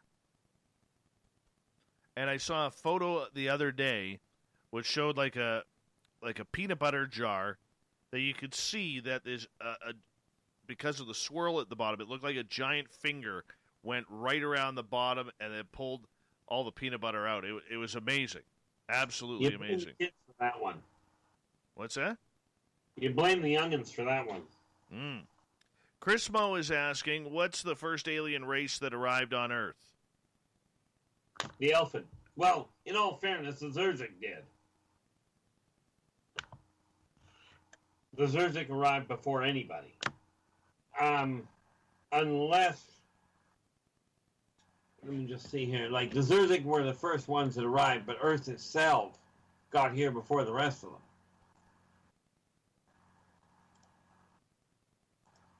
And yes, I know that sounds absolutely bizarre, but what the heck? All right. Actually got here before any of the other races. Jack is asking, which ET race is closest to humans in terms of personality? Mobians. See, the thing is, the Mobians, the only functional difference is that they have global unity. That's the only functional difference. They've got the different personalities and what have you. But, and quite frankly, they are far more spiritually advanced than humans are.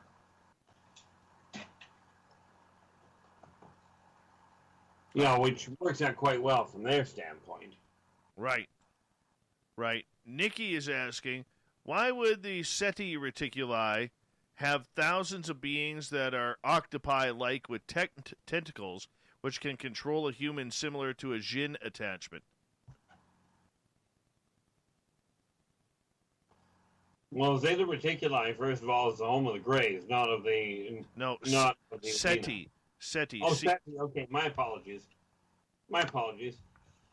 Why would they have them? Yes. They evolved there?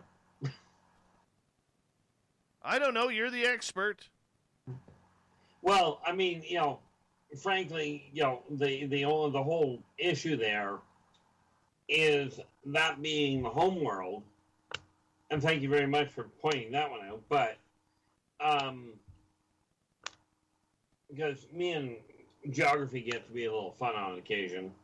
But no, because of the way that they, it's not so much that they developed so they could control humans. It was just that they figured out by using the different bioelectric impulses, they can modify the way that sentient entities deal with things, which on their world makes it a whole lot easier to hunt. If you can take the fight out of somebody, it's a lot easier to deal with. Okay, moving on. Adrianos wants to know, how do I tell if aliens exist here in Tohoak, Colorado, Indian County? Well, there's no one way to do it. Okay, as far as that goes. Like, if you're thinking there's a DNA test that can be done, not that I'm aware of. You literally, and the thing to keep in mind is just because somebody behaves a little odd does not automatically make them alien. Yeah, there are a lot of people that are just plain odd. No. You shouldn't talk about Nicole that way. Nicole, are you alive? Yeah, I'm here. I get enraptured when Keith starts talking sometimes. Like, where's my pen? Like, I want to write some of this down, but then I'm like, no, it's almost 1 o'clock in the morning. Put the notebook away, Sakach. There you go. G West is asking, is there any war history between the alien races here on Earth? Oh, heavens, yeah. And it's one that is so well documented on, in our mythological and fantasy writings that it's absolutely bizarre. But the Elfid race and the Dwarvish race are literally at odds with each other a lot of the time. Although they do work together at this point. But in the past, they did not get along even remotely well. Right. Teresa with 2 S's is asking, hi, Nicole. Tress Blair from Echo Whispers, just wondering if Keith has met the Eptora species. Oh, I love Tress. The problem is, I don't know if I've met them by that name. I'd have to know more about what the race was to know whether or not I had met them. Well, maybe while she's listening, Teresa with 2 S's can give a little description in our chat room regarding that. Vinny is asking, is there any credibility to the airship sighting reported in the early 20th century? Airships, like, I think it's Zeppelins or something like that. Well, the Zeppelin, obviously the Zeppelin is a human construction, but the Pleiadian and Thrazazian cigar-shaped ships at that time in history would have been seen as an airship. They wouldn't have recognized what they were at all. So I am not a history buff, but I would be inclined to say that, yeah, in all likelihood there is. But have I looked into it myself? No. Of course, I don't look on the computer to find out what the local movie is. So, All right, Sovereign is asking, why do aliens leave their abductees' shoes or just one shoe behind? What's the message with that? Not a message, it's an oversight. Usually it's a new collection crew. You go and pick somebody up, a shoe falls off, and they leave the shoe when they take the person. because they're interested in the person, not the clothing. Or then again, if you come back and you don't have a shoe, the odds are somebody decided they want a souvenir. But there's a lot of cases, though, Keith, where people have said that they've woken up in different clothing. They've woken up with men waking up with female clothing on and vice versa, pajamas. Yeah. I mean, what are they doing? At least the aliens could do some laundry while they're up there. Well, that's the complication, is they take them off, they put them aside, and they can't necessarily figure. Sometimes they have trouble trying to figure out what clothing belongs on who. I've even heard of cases where somebody got picked up and dropped off and returned to a different continent. No passport, no nothing, just there you are, you're now in the middle of Europe. And the reason it happens is not a message, it's just an issue of these guys are not 100% perfect. Given the numbers of abductions that take place where people get returned totally intact, totally oblivious of the fact they were taken, right, and everything where it belongs, you hear about the other ones, but the problem is that they're an extreme minority. Right. Dave, after was it last Friday I was on at the end of SOR and I went through my experience and I talked about how I sat down at my research desk and took off one shoe and then I saw a port that was right in front of my face. And how I walked around with just one shoe for like an hour after that. And the pictures I took, the shoe I had taken off, you can see it there on the ground and everything. And a few people pointed that out to me about the one shoe coincidence in, the high strangeness. And I've been pondering that since. So it's definitely weird. And I can't say why I didn't take off the other shoe, for close to 2 hours. Other than that, I was just like in this daze. Well, and shoe it was. Whether it was the left one. I took off my right shoe and I kept my left shoe on. Okay. I'm almost sure. I can look at the pictures and update on that, but I'm more than sure I took off my right shoe. And then, I did. I kind of paced the house for a while. I was just so stunned and kind of in shock, and I was definitely scared for a little bit. And I guess where my mind started to wander was like, I knew they were here. They had visited the exact spot that I was at by the behavior of my dog. And of course they left me the gift, but in my head a little bit, I was like, oh, well, they just put the rocks there. They weren't actually here. But then I go back and forth with that. Like, no, maybe there were beings there present with me. I just couldn't see them. And honestly, it got a little hazy for a couple hours with me. And I don't know, like, now that you say, it might be like a new crew or something like that, or I know they influence, how you perceive things. So yeah, I've been spinning that around. If anything's coming to you by me talking about that, just feel free to share. You're not going to freak me out. She wants some advice, Keith. She wants some advice. Don't take your shoes off? I just took mine off in sympathy. Yeah, the funny thing is that the reason people end up with clothing in the wrong gender clothing is because most of the collectors, oddly enough, don't actually know that much about human sociology.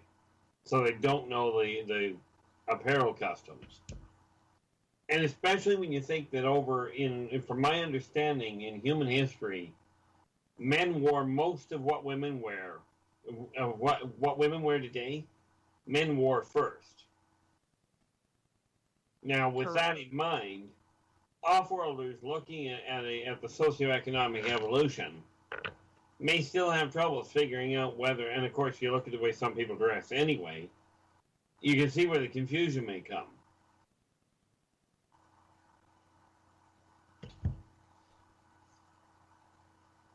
All right, let's move on here to the next question on Spaced Out Radio, and let's go to Brett's question. If I reverse engineer Mobian enlightenment, can I be one?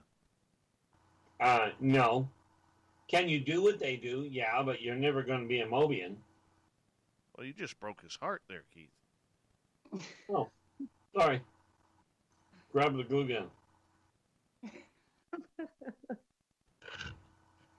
Terrible. Terrible. All right, let's move on. Denali is asking, are there 2-foot-tall, furry, gray, benevolent beings?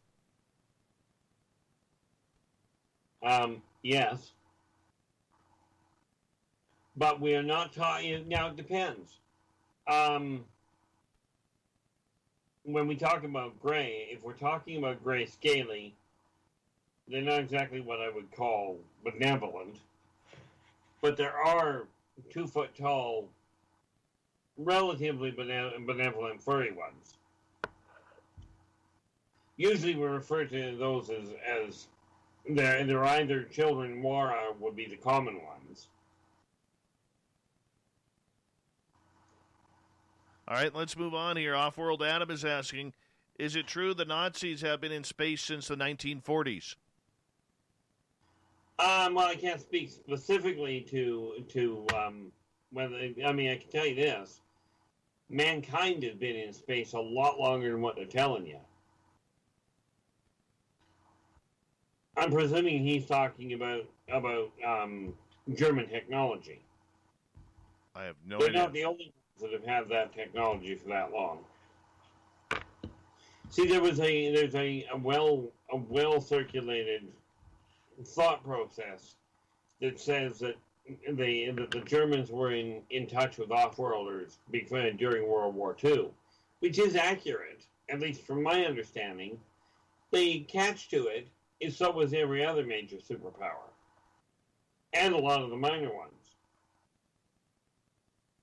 But they weren't using off-world weaponry. All right, we've got about 90 seconds here before we got to go to break at the top of the hour. Keith, Bob wants to know what's the deal with probing. Well, how else do you get the inside, the inside organ scrapings and what have you, without cutting the skin? It's the easiest access point to get the most information. Very true. Very, very true, my friend. All right, let's see if we can squeeze in one more here. And scrolling down.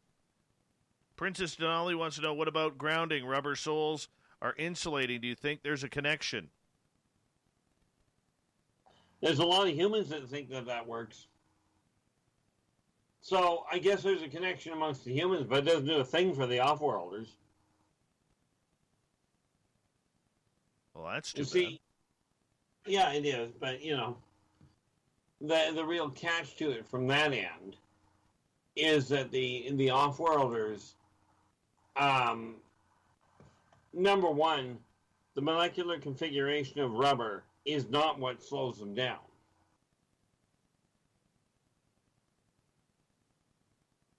That's the biggest kick right there. Right. All right. Well, you hold on, Keith. You hold on. Absolutely. Nicole? Yeah, You hold on as well. I'm holding. All right. Hold on here because we are going to go to break here at the top of the hour here. We got 2 hours down, 1 hour to go. Another 30 minutes with R Keith Andrews, Nicole Sakach on the ET Connection. Then I'm going to bring you the SOR News Wire and the Thought of the Day. Stay tuned. More Spaced Out Radio comes up right after this.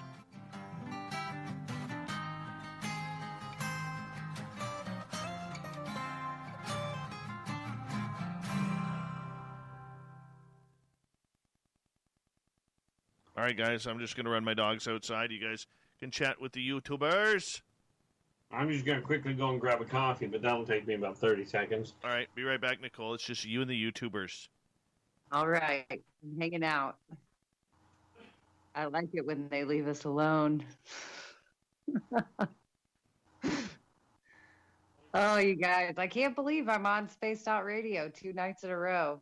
This is like blowing my mind. It's been a long 24 hours. That's all I can say. Last night's panel was amazing. Tonight, I get to woo it up with R Keith.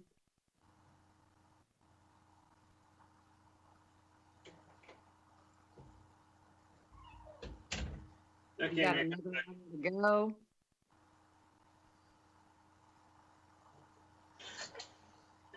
This is why I keep a 30-cup urn at home and on the go.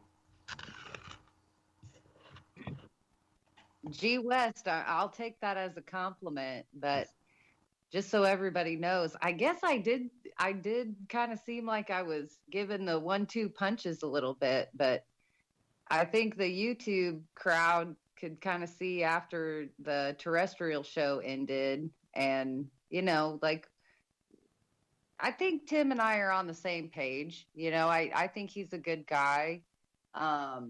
It was nice to kind of hear him talk off the record, even after YouTube ended. And I went into the panel thinking one way, and I came out of the panel with a lot of respect for him and Sean Cahill. That was the first time I had ever met him. So it all ended very well. I was very happy with it. But no, I'm not going to back off. I'll ask those hard questions that nobody else wants to ask, or even the stupid ones that people are like, oh, we can't ask that. So what do I have to lose? I'll go for it. Yeah, the catch in my case is, unfortunately, sometimes somebody will ask a question, it'll hit me sideways. Because, well, I've been through way too much, and I've yet to find a way to actually make it sound normal.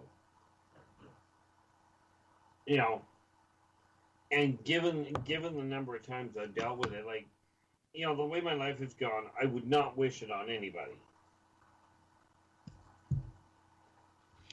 Yeah, I've had a lot of fun, a lot of fun with it. It's been a heck of a ride. But I tell you, somebody that can get lost on a one-way street, jumping into a starship to go to another planet, is a bit of a jump.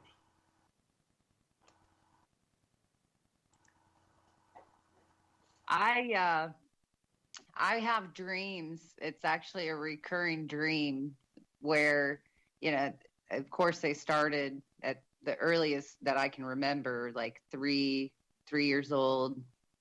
And it was pretty much like an advancement of kind of training. It's like I was taken to a location and I would have to complete certain tasks before I could move on to like this next level in the dream. And it's ultimately culminated in me flying a craft that I cannot see. And that's the closest I can say to being, or to having an on-board experience. Like I mentioned earlier, our pal Melinda Leslie talked about going on board a triangle. And yeah, and even from a dreamscape, and obviously I know I'm in a dream, or at least that's what I've been programmed to recognize as a dream. It's still, I have moments where I'm taken aback myself, and it's like as soon as I break that sort of concentration is when the dream will end, and it's like poof, gone. And it can be at various different points, but yeah. And this, I get the feeling that what I am manipulating is something very small. It's not one of these large crafts that we describe, even though it's transparent to me. Like I can tell it's there, but I can't see any details. And have you ever heard of anything like that, Keith? Or are are there small ships that are completely cloaked like that, inside and out? Oh, yeah. Absolutely. So what would you say I'm taking for a spin? I'd be inclined to say, and this is going to sound really Hollywood style, but you're likely dealing with an Amazonian ship. Ooh. You know, I kind of envision it, and it's anybody who kind of follows, I guess, what I follow or what I speak about a lot. I go back to Rendlesham Forest case a lot, and Jim Pennison describes his little craft of unknown origin as being a 9x9 triangle-ish pyramidal, craft. It's got a rise to it, like a pyramid. Right. And he often says that the craft is too small. He gets the impression that, nothing was inside of it. It was unmanned, more of like a drone thing. And I've brought up a couple times, like chit-chatting with Jim or other people about Rendlesham Forest, that I'm like, no, man, I could fit inside that thing. You're talking about a 9x9, space. Like, I could totally be inside that thing. Where Jim Pennison is a really large man, I could see why he would say. Hold on, guys. Here we go. Nope. Would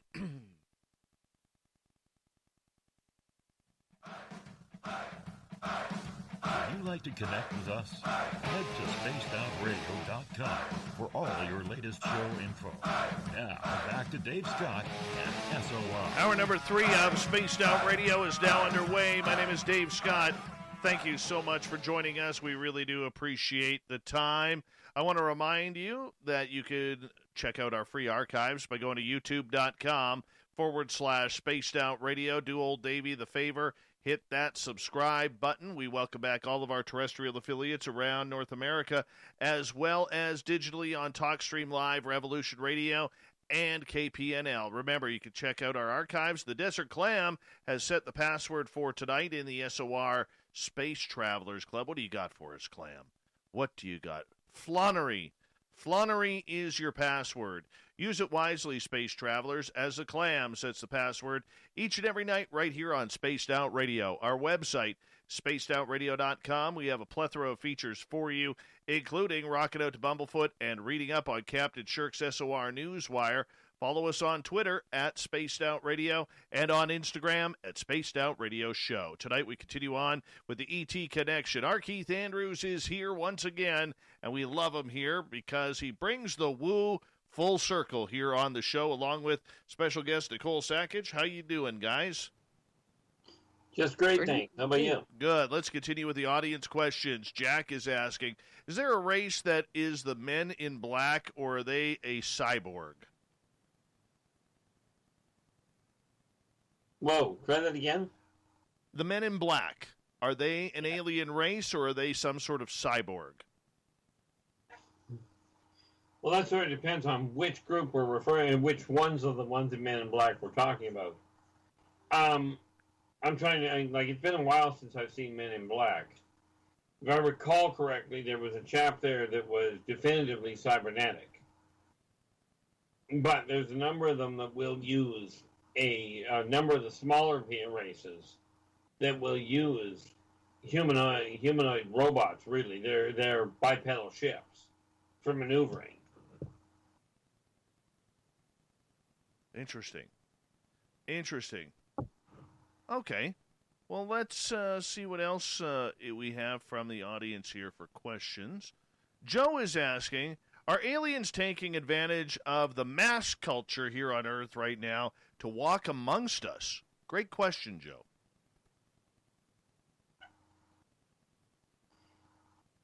There's a lot of them that are, there's a lot of different races that are trained to walk amongst you.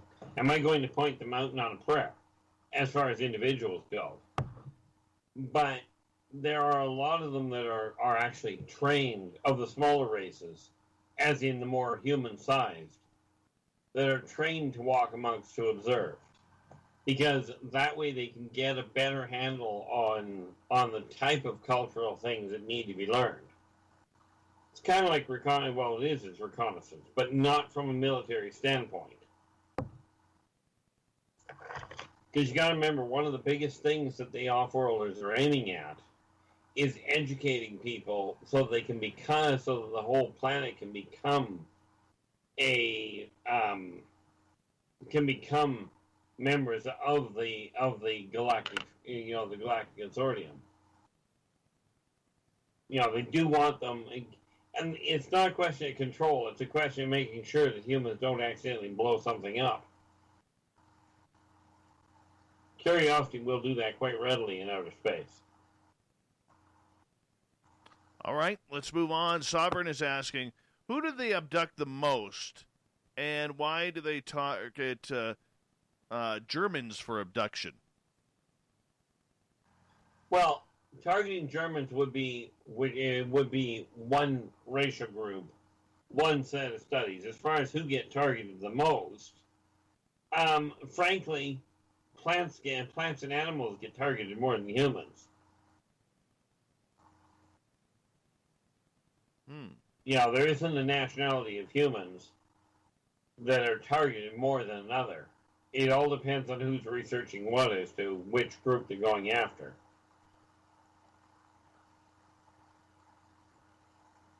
Well, for instance, if you're looking to study a bipedal short bipedal polydactyl human, you're not going to go to Germany to find them.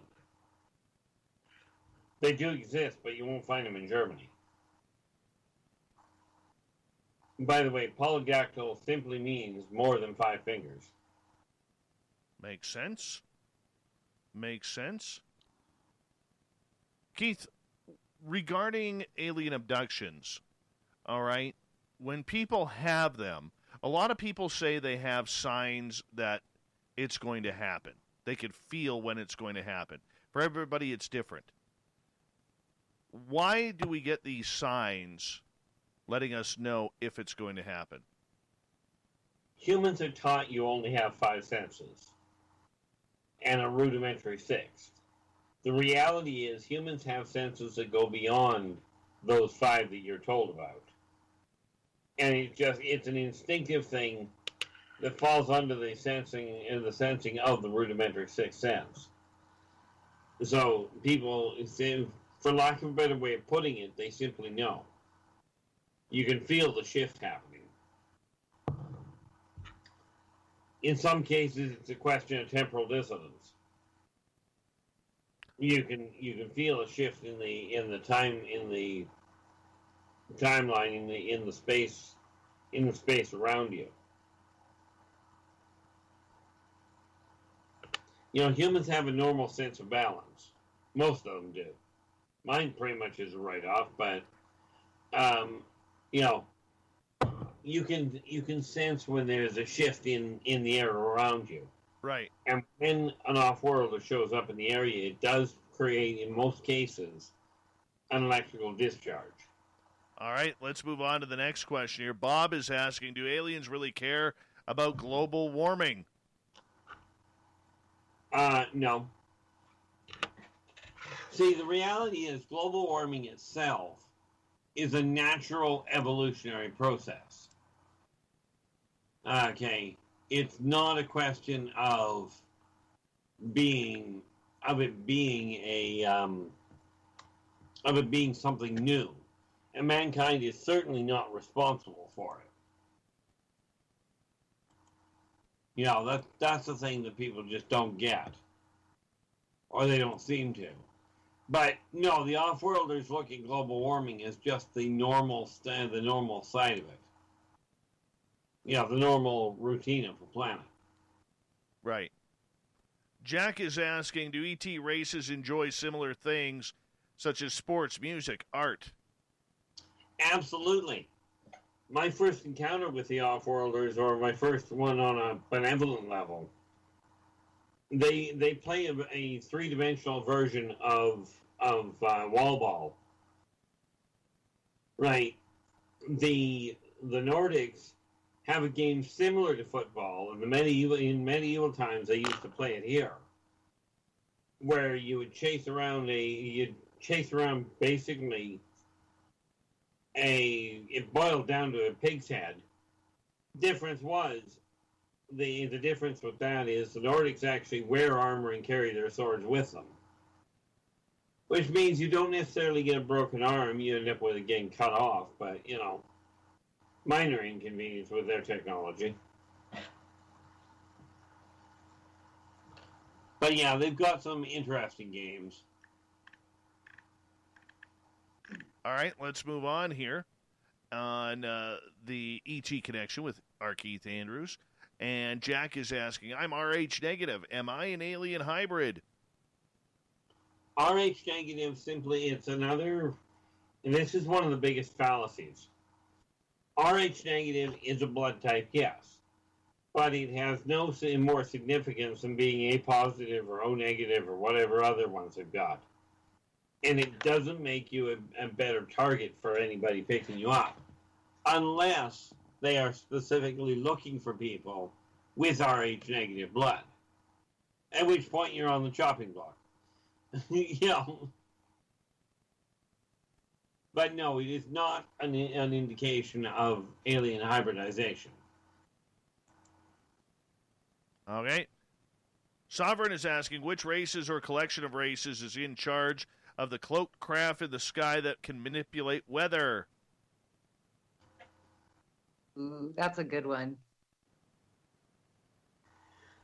Well, the Mobians can do it, but in charge of is a bit of the ones that actually play around the most with weather happen to be humans, and you can't really blame them. They're building an atmospheric generator. Okay, which is not entirely a surprise. All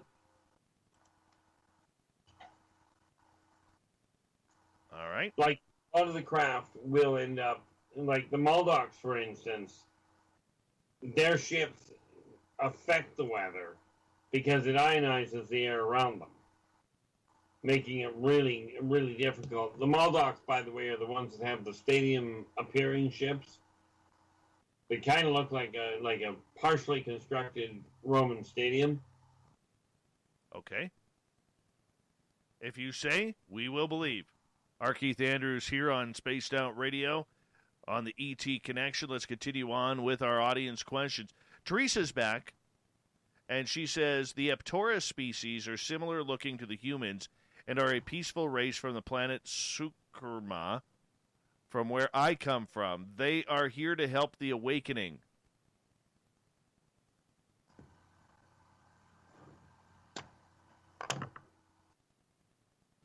Okay, well, I appreciate that because that helps a lot. Now I just got to go back through my database. But there's a couple of races that sort of fit that bill, and the answer to that, to her question, therefore, is in all likelihood the answer is yes. Because those, like the Mobians, you won't know them by looking at them. You know, if you take a look at them, they will look like humans. Normal size, normal appearance, and they are definitively taught to, if you will, behave like a human, aside from some of the aggression.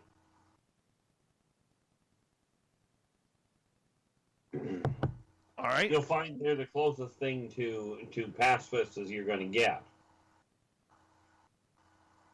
Keith, are there alien agents working alongside governments, like the U.S. government? When you say agents, what where? Like, are there aliens working in conjunction with some governments? The answer is yes. There's no question there at all. Well, technically, there's a question. You asked it. Like in the sense of like the Eisenhower documents, where there's like an agreement for them to be here and do their thing, and they'll help us with certain aspects of our tech. Like, do you find validity in that? As long as we stick to a couple of things. Number one, there is no agreement that I'm personally aware of where they trade off humans for technology. And the off-worlders just flat out won't hand over transportation or weaponry. The technology for those are not turned over. Same as they don't turn over power sources. Because mankind is not ready for them. So do you think like the government has ever captured beings and like interrogated them and that's resulted in their death? Absolutely. What they don't tell you is the side effect. Which is? I know of a couple of government installations that are no longer in existence where that occurred, and the retaliation was a little less than healthy for the people involved. Of course, bear in mind that with facilities like that, they don't tell you where they are. The humans won't tell you where they are to start with. So it's certainly not going to tell you that all of a sudden all the people on board were dead. Does ufology even have a clue as to where these bases are? I mean, or these complexes? I mean, we all have our theories and we talk about like S4 out at Area 51 or, you know, these in mountain bunkers or underground bunker type facilities. There are definitively some people that know. Before anybody goes there, don't even ask, because I'm just not about to bother trying to piece it together. I have trouble figuring where I am in my own city. That being said, you just don't reveal. It's kind of like pointing out who is a hybrid and who isn't. If you remember the witch hunts, that's just not good news for anybody. Yeah, do you foresee anything like that in our future? Like for all us experiencers that have like come out of the experiencer closet, do you think it's unreasonable to think that, you know, with these pushes for some sort of government disclosure that it would ever be like a witch hunt scenario or, okay, let's bring it into our century here, like a concentration camp scenario where they would round us all up and, you know. The logic behind that question, the answer is a definitive, in my opinion, absolutely. And here's why. Mankind is afraid of the unknown. They're curious as all get out, but they are absolutely terrified of the unknown. I mean, there have been countless cases where humans have opened fire and then asked, "Are you friendly?" Yeah. You know, now, I don't know, but from my standpoint, it's sort of an obvious issue. If somebody's shooting at you, you're not friendly. Or at least you're not going to be if you're on the receiving end. Right. I've talked about this scenario in some experiencer circles, and there's some chatter about like there should be like we should form some sort of experiencer social rights group, you know, where we could start to advocate for, you know, to protect ourselves against something like this. That is an incredible can of worms. I don't think Dave wants us going down that rabbit hole. That's something for after the show. After the show. Yes. All right. Let's go here and talk to, where's a good question here from our audience? Adrianos is saying, is Area 51 really underground bunker for an alien race living on Earth, existing with government people? Well, first rule of thumb, don't ask me specific locations. I'm not going to give you an answer. But that being said, are there bases, underground bases, where humans and aliens interact with each other? Absolutely. And work in conjunction with each other. All right, Brian wants to know about Valiant Thor. Do you think he was from Venus, and do you think he's ever coming back? Somebody asked me that the other day. I'm trying to remember who the heck Valiant Thor is. Oh, he was allegedly an alien with two other people, or alien species, who lived on Venus, who traveled here, I believe in the 1950s, 1960s. They look very humanoid, except the ears were a little weird, almost Spock-like. Good-looking man. Oh, okay. Well, given the fact that he was only here in the 50s, it's a good bet he'll come back. Okay, and due to the fact that Venusians are inherently, they basically look like good-looking humans, you know, on the whole. it would not be a shock. And of course, not having actually met the man, I can't say for certain where he was from. I'm probably the worst researcher on the planet, considering I don't research.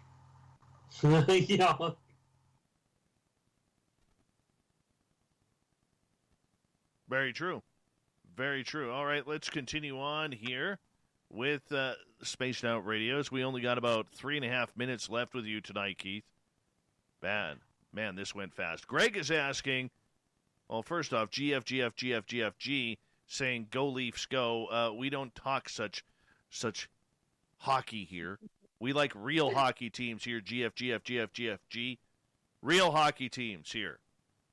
By the way, how much dust is your chair collected on Yonge Street in Toronto waiting for that imaginary parade with the Stanley Cup? Yes, I will go there. I will go there. Greg is asking, can I become friends with Awara? I don't see why not. I would recommend not meeting them face to face because they will take it as a challenge to slap you once. I mean, they'll only hit you once, but that's primarily because they don't beat a dead individual.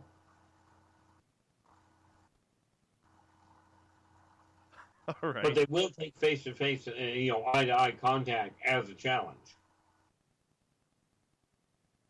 All right. And I think we got time for one more here. Sovereign is asking, Keith, do you know about rods, skyfish, and what are their functions? Well, number one, rods are another race altogether. I'm actually in the process of documenting them in volume 2. Skyfish, I'm not entirely certain of the reference, but I know there are other races floating around that are just out of sync with Earth, like with our vibratory rate. So they would come across as being very transparent. Keith, tell us about your book. Where can people find it? That's the easy part. You can either on my YouTube channels, especially the ones that I've just been starting up, called Races of the Worlds. At the bottom, you'll find contact lists where you can get a hold of the book through me there. Right. And of course, getting a hold of Dave because he can get you in touch with me. I'm pretty certain he'll do that. It's quite possible. On Facebook. That's unless you keep dropping your pen in front of the microphone. Oh, you're welcome.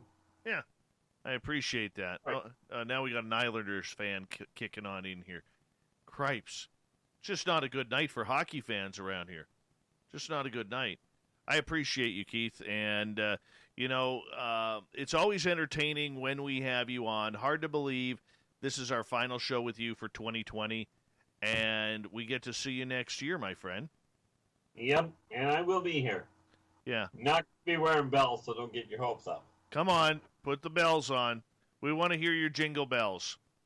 Yeah, that ain't going to happen. Well, we appreciate you, my friend, and thank you so much for being a good part of this show, a popular part of this show. I know a lot of people don't understand it. They think it's weird. They think it's strange. They think it's woo. But for you, my friend, I know this is how you live your life. You're a good, honest man. You're a great father to your 2 boys, and we always love having you on Spaced Out Radio. Well, I really enjoy being here. I find it hard to believe that it's been 5.5 years now. And we just keep having fun. Yeah. We keep having fun. All right, my friend, you take care. Nicole, thank you for helping us out tonight. Always appreciate you. It's always so much fun. I love these sessions with R Keith. I stay up for hours afterwards contemplating the life, universe, and everything that's important. Exactly. The answer's 42. The answer's 42. Okay. If anybody wanted to know the answer tonight, it is 42. Coming up next, we have the SOR Newswire. We have the Thought of the Day. Stay tuned. We're going to take this thing home right after this.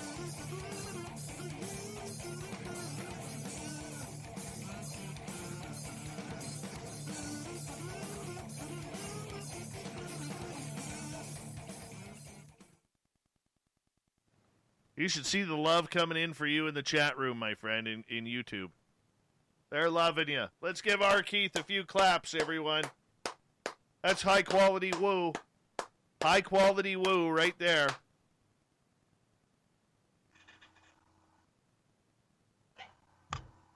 I tell you, tonight was quick.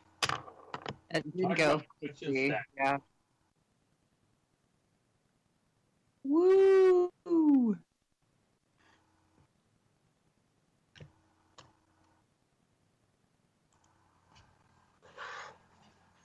Is that my connection failing again? No, you're sounding fine.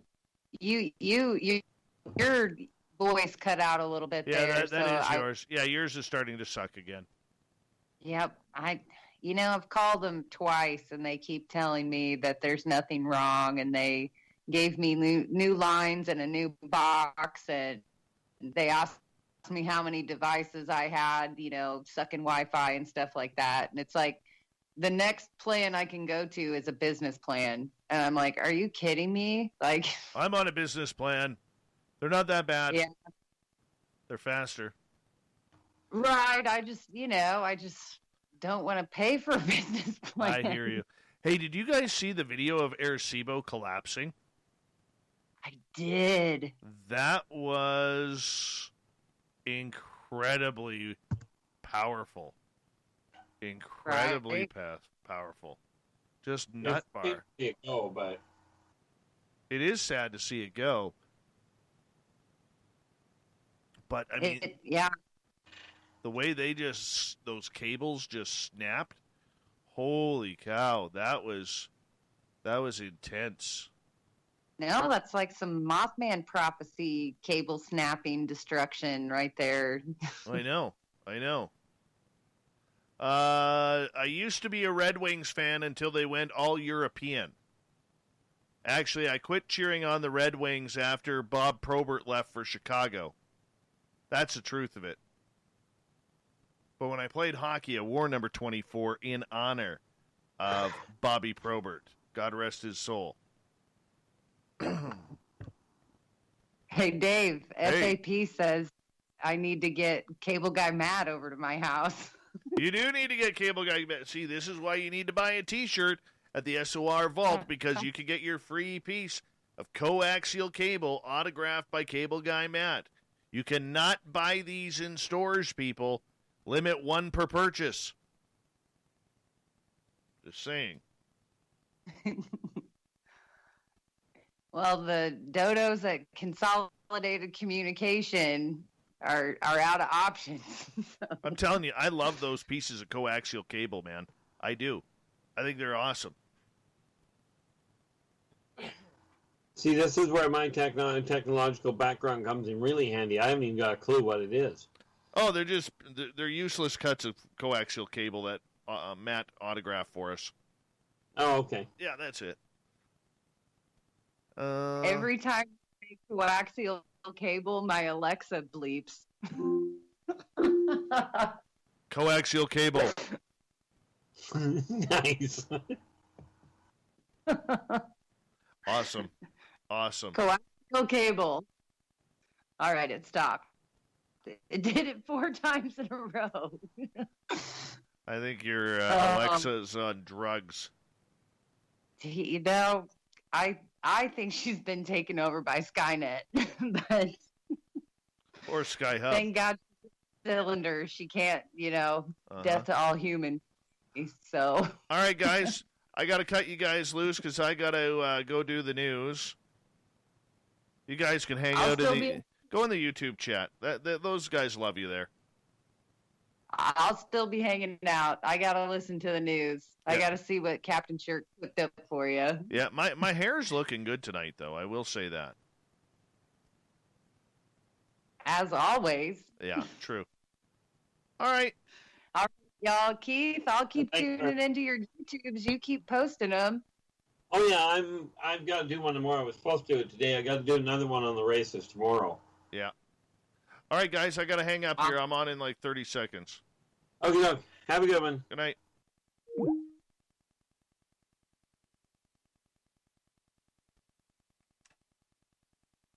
Do-do-do-do-do. Do-do-do-do-do.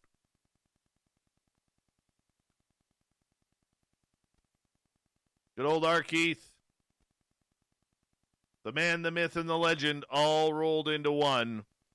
Big thank you to Bob Acrylic, Vinny, and Adam for the super chats tonight.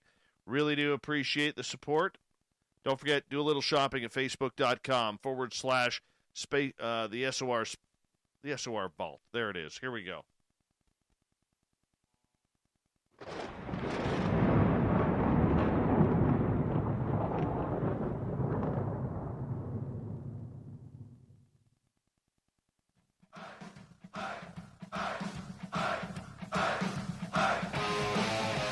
We've rounded third. We're heading for home tonight on Spaced Out Radio. I am your host, Dave Scott. Thank you so much for tuning us in. Want to remind you, if you've missed most of this show or others, check out our free archives by going to youtube.com/Spaced Out Radio. Do me the favor, hit that subscribe button. Our website is spacedoutradio.com, where we have a plethora of features for you, including rocking out to Bumblefoot and reading up on Captain Shirk's SOR Newswire. Follow us on Twitter at Spaced Out Radio and on Instagram at Spaced Out Radio Show. Speaking of the news, let's hammer this.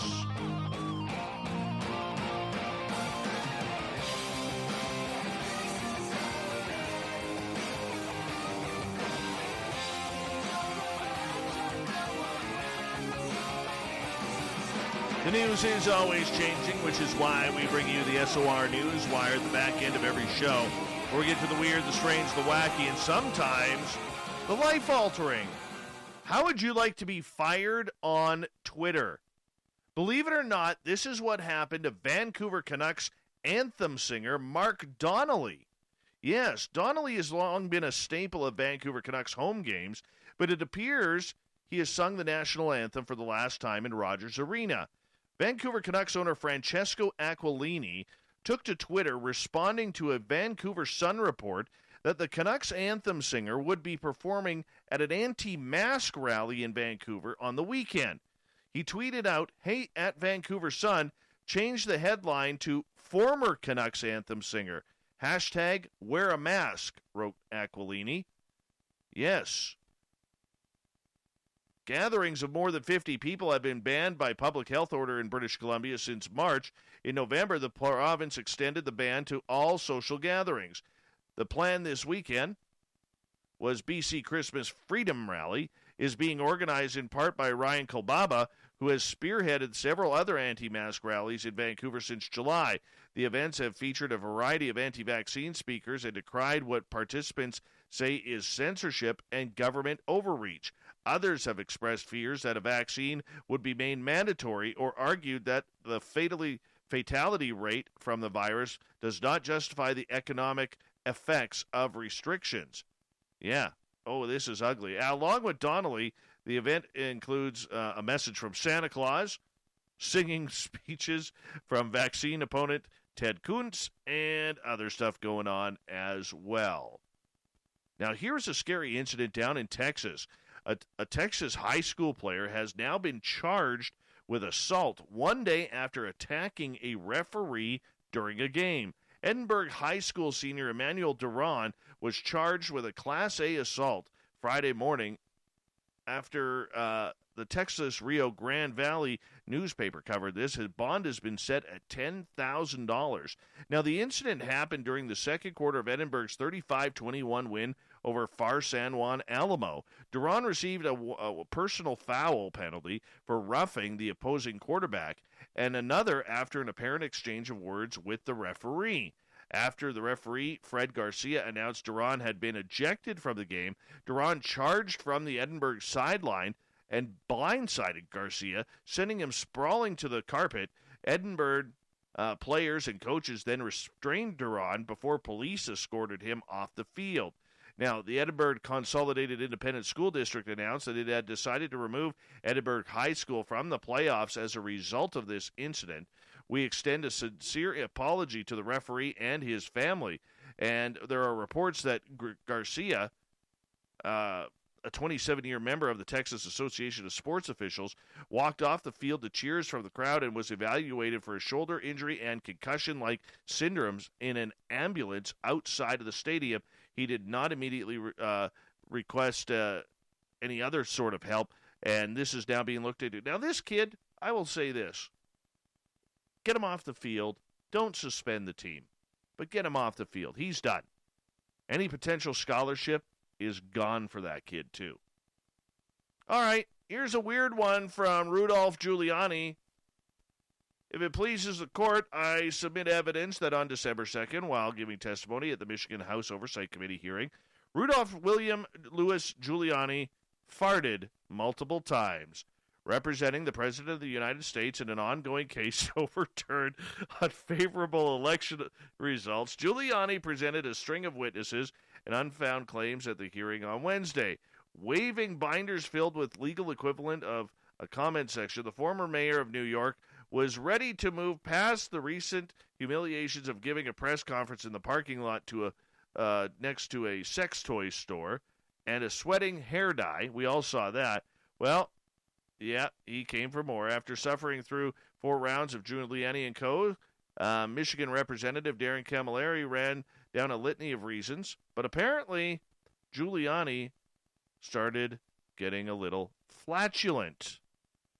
Yes.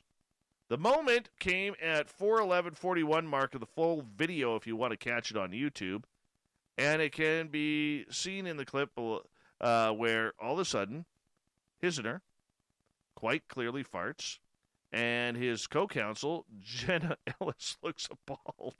I don't know if I'm going to make it through this story. As Giuliani dug deeper into his outrage, the smell of his flatulence apparently marinated in his vicinity, and it's easy to feel sympathy for Ellis. Moments later, Giuliani is asked to circle back and answer Camilleri's question. He deflects with some grandstanding and lets another fart go. Yes, in total, we believe that there was 4 farts. We're going to have to confirm this video. All the evidence is there on video. Ellis then shoots Rudy another look that says, if you fart again, I'm going to shove your head straight up the you-know-what. Well, apparently, we're going to have to look at this. We're going to have to get some analysis. Maybe GoofOn will do that for us. Aliens may have once lived miles beneath the surface of Mars. Okay, here's the strange part. All of these people who have said they have been to Mars, Andrew Bashago, Randy Kramer, all said that they lived under the surface of Mars. Well, scientists now say life on the red planet is likely to have emerged deep underground as tons of thick ice melted. It could have been up to 4 billion years ago when the sun was about 25% dimmer than now.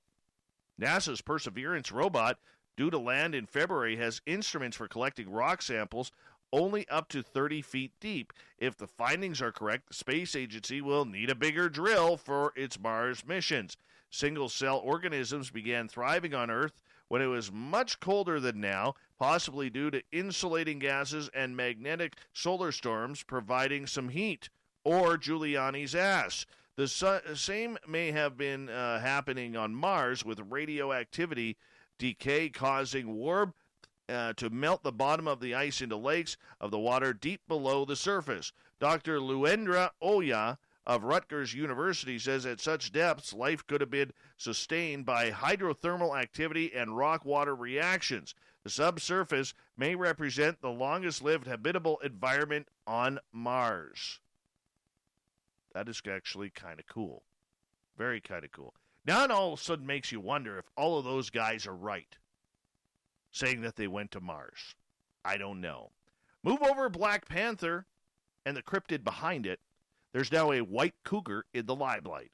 Photographs, beautiful photographs, have surfaced of this white cougar, a ghostly young male striding through the forest of Sierra dos Oreganos National Park. I apologize, I butchered that, in Brazil's Atlantic Forest. Taken in 2013, this cat is just strolling, maybe looking for some food, Maybe another beautiful white cat to see what she's doing. Maybe she wants to go on a date. It's a wild cougar with leucism, a genetic mutation that turns most of the body white. Shows you how rare it is as it goes through that.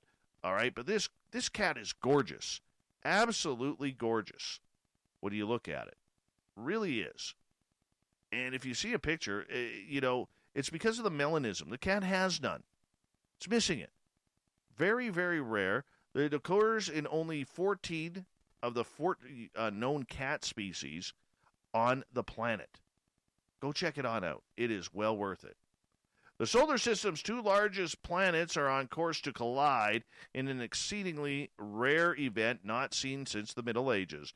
On December 21st, Jupiter and Saturn will become so close together that they will look like a double planet, a conjunction that will appear to us on Earth like one super bright point of light. Alignments between these two planets are rather rare, occurring once every 20 years or so, but this conjunction is exceptionally rare because of how close the planets will appear to be to one another. Patrick Hartigan, astronomer at Rice University, says, you have to go all the way back just before the dawn of March 4th, 1226, to see closer alignment between these two objects visible in the night sky. The incredible phenomenon has been known historically as the Christmas star, otherwise the Star of Bethlehem. In fact, it's theorized by many that the fabled star in the story of the three wise men could have been a rare triple conjunction between Jupiter, Saturn, and Venus. Hoping to catch a peek of this great conjunction yourself? All you have to do is go outside if it's clear. Yeah. By the way, it won't happen again until March 15th, 2080. Yeah. I don't think any of us, or very few of us, will be alive listening to this show in 2080. I'd be 107. There's no way I'm making it to 107.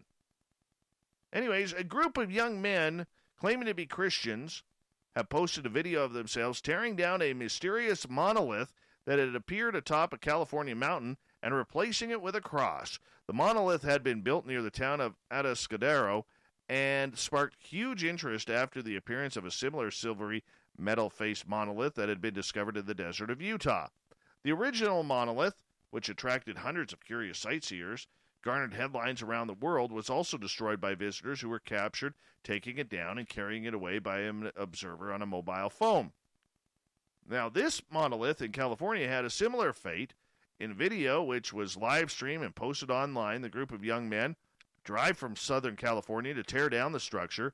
Under cover of darkness, they hike up to the structure and tear it down while chanting, "Christ is King."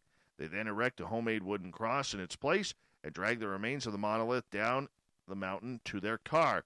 During the video, the men also make offensive comments and drink substantial quantities of high-energy drinks, while also referencing Donald Trump and QAnon conspiracy theorists as well. The vandalism, though, has angered local officials. We are upset that these young men felt the need to drive 5 hours to come into our community and vandalize the monolith, said Mayor Heather Moreno. The monolith was something unique and fun in an otherwise stressful time. Terrible that they did that. A dog that went missing from her owner's Alabama backyard has turned up 3 weeks later when the canine decided to wander into a Walmart store and found her owner working at a checkout line. Danielle Robinette, a customer service association at the Walmart store in Dothan, said she was baffled when a black and white dog wandered into the store. I was like, what in the world is happening? I'm a huge animal lover, so I just followed her, and she ran up to the register number 6. The cashier at number 6, June Roundtree, who was able to solve the mystery. The canine was her missing dog, Abby. How cute is that? Now, Roundtree said Abby had vanished from her backyard 3 weeks ago, leaving her collar behind. She said she and her husband had been searching for the dog, but were unable to find any sign of their missing pet. I called her name and she came, Roundtree said of the reunion at Walmart. I bent over and hugged her. I was completely lost. Just completely lost it then. Of course you would. I would too. I couldn't speak. I was in complete shock and just couldn't believe it. Roundtree said the Walmart store is more than a mile from her home. She said she has worked at the location for a decade, but never brought her 4-year-old dog Abby inside. She said the canine might have recognized the store from times when she would bring the dog to the store's parking lot and the woods behind the business. Never in a million years did I think she would show up at Walmart, Roundtree said. Robinette said she was equally shocked by the outcome. It's a beautiful thing. It was so very overwhelming. I was in disbelief. I thought she was joking. You know what? That is a great story. Great story. And finally tonight, firefighters in Connecticut made a late-night visit to a home. Why? Because they had to rescue a cow. What did this cow do? Well, it escaped from its pen and then decided to belly flop into a resident's backyard swimming pool. The Bethlehem Volunteer Fire Department said crews were called out Thursday for a large animal rescue, and they arrived to find a cow had fallen through the cover and into an in-ground swimming pool, was now stranded in the water, could not do its typical backstroke to get out. Bethlehem firefighters in cold water rescue suits entered the pool and cut the animal free from the cover, and it's assisted it in swimming to the shallow end. The cow was brought to the edge of the pool where firefighters used ropes and slings to guide the animal up the stairs and out of the water. The bovine was not injured and returned home to its owner. There was no fines. It was not arrested. And the cow jumped over the moon as well.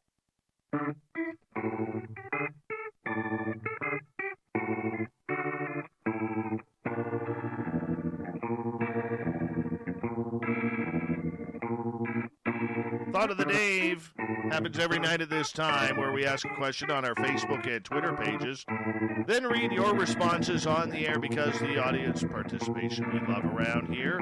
Today's Thought of the Dave is as follows. Where are we here? If the government doesn't want us talking aliens, what should the discussion be about? Aliens. Start with dirty filth. How tasty each species is.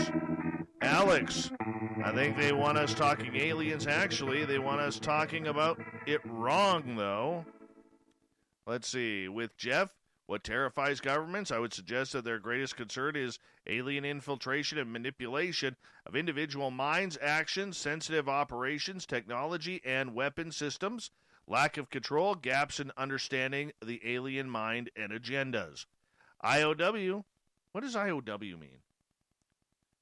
If aliens, UFOs aren't science and they're not part of anybody's myths, etc., ultimately the issue is dead in the water. Let's see. Greg, we should be asking, why are they here? Why travel so far and not formally introduce themselves? That is a bad sign to me. 13 Ballads. Mythical dragons are not science, but they are a part of many nations' traditions, cultures, souls, myths, and folklore. So in case of the UK government via its National Education Board, there is a government dollars for talks in primary school classrooms about dragons. Super Sleuth, let's not all claim them to be aliens. What about people from other worlds, cosmic cousins, spaced-out neighbors, the progenitors? Linda, I don't care what they want. I want a lot of things from them. Oh, she may need a date there. You never know. Mary, I hate when I have a typo. Oh, I didn't see your typo. She erased her previous tweet. Citizen, aliens provide a possibility of God. Clay, sir, bottoms up. Chatterific boo, you know. Area 51 has a visitor center for blasphemy. JK, it is the future. Hello, my uncle's on the project. I've 8 aliens, spell Massachusetts. I think this guy's making fun of me. Graham, probes, aliens, and probes. Okay. Marty, delivering a fantastic clown tonight. The government can go to hell. We can discuss whatever it is we want to discuss, be it aliens, Bigfoot, or Aunt Emma's apple pie recipe. I know it is as freedom of speech. Let's move on. Robin, I don't think it should matter. We can discuss anything about aliens that we would like to. Wayne, facts, because, as we know, they ain't going to tell us anything. Dennis, aliens are illegal according to the government. Alex, I think the government wants us talking aliens, actually. Davey, they want us to think of them as aliens flying in and out of our solar system from far away rather than beings that share our space and our planet with us, and always have done. Kira, just like the government just changed the word and used the term multidimensionals. Double Bobby, just call them undocumented astronauts. Melinda, they're here. Dave, the first rule of discussing aliens clubs is don't talk about discussing aliens club. Nikki, do they taste like chicken? Oh, we'd have to ask R Keith that. Barry, the most important aspect involving EBEs is, did he get that term from Transformers? I think he did. Remember?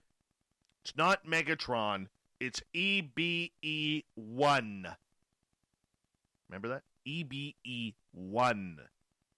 Anyways, the most important aspect involving EBEs is their power and propulsion technology, as such tech could dramatically improve the human condition in a very short time. Maybe it could get me to Vegas, where I want to go party, because I am in need of a party. And that's it for the Thought of the Day. We'll do it all again tomorrow on Facebook and Twitter. And we'll read your responses on here as well. We got about, 2 minutes left. I just got to say this. The show went really fast. Really fast. It's been a long week on this show, and it's been a lot of fun. A lot of fun. And make sure you check out all of our archives, if you haven't already, by going to youtube.com/spacedoutradio. Do us a favor, hit that subscribe button, because that's what we like around here. We love that support. We really do. Because if it isn't aliens, it's aliens. I'm going to be working on a story this weekend as for our Canadian listeners. This could affect you. And I've got an update to a story I wrote a few months ago regarding the RCMP, Royal Canadian Mounted Police. And do not give your UFO sightings to the RCMP. Why? Because all your information heads to NORAD. I've got that confirmed. Got it confirmed. Confirmed. And I'm very happy about that. Very happy about that. And I'll write it up this weekend so that way everybody can read it. And I'll put it at spacedoutradio.com. And I may send it over to uapresearch.com as well. Thank you to R Keith. Thank you to Nicole for joining us tonight. Thank you to Captain Shirk for the SOR Newswire. And all of you for hanging on out. We got Mr. Ron Bumblefoot Thal rocking in the background with Little Brother is Watching. Bumblefoot is the official music of Spaced Out Radio, rocking us in and out of every single show. Get your horns up for the guitar god himself. Special thanks to everybody listening in at home, at work, in your cars, wherever you may be. Special thanks to everybody in our chat rooms tonight on YouTube, LGAB, Revolution Radio, Facebook, Space Travelers Club, and our website, and all the Snarkers and Snarkettes on Twitter at #SpacedOutRadio.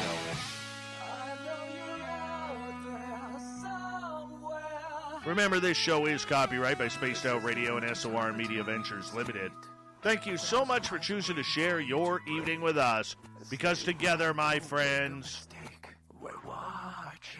we own the night. Mr. Bumblefoot, we need a favor. We need you to take us home.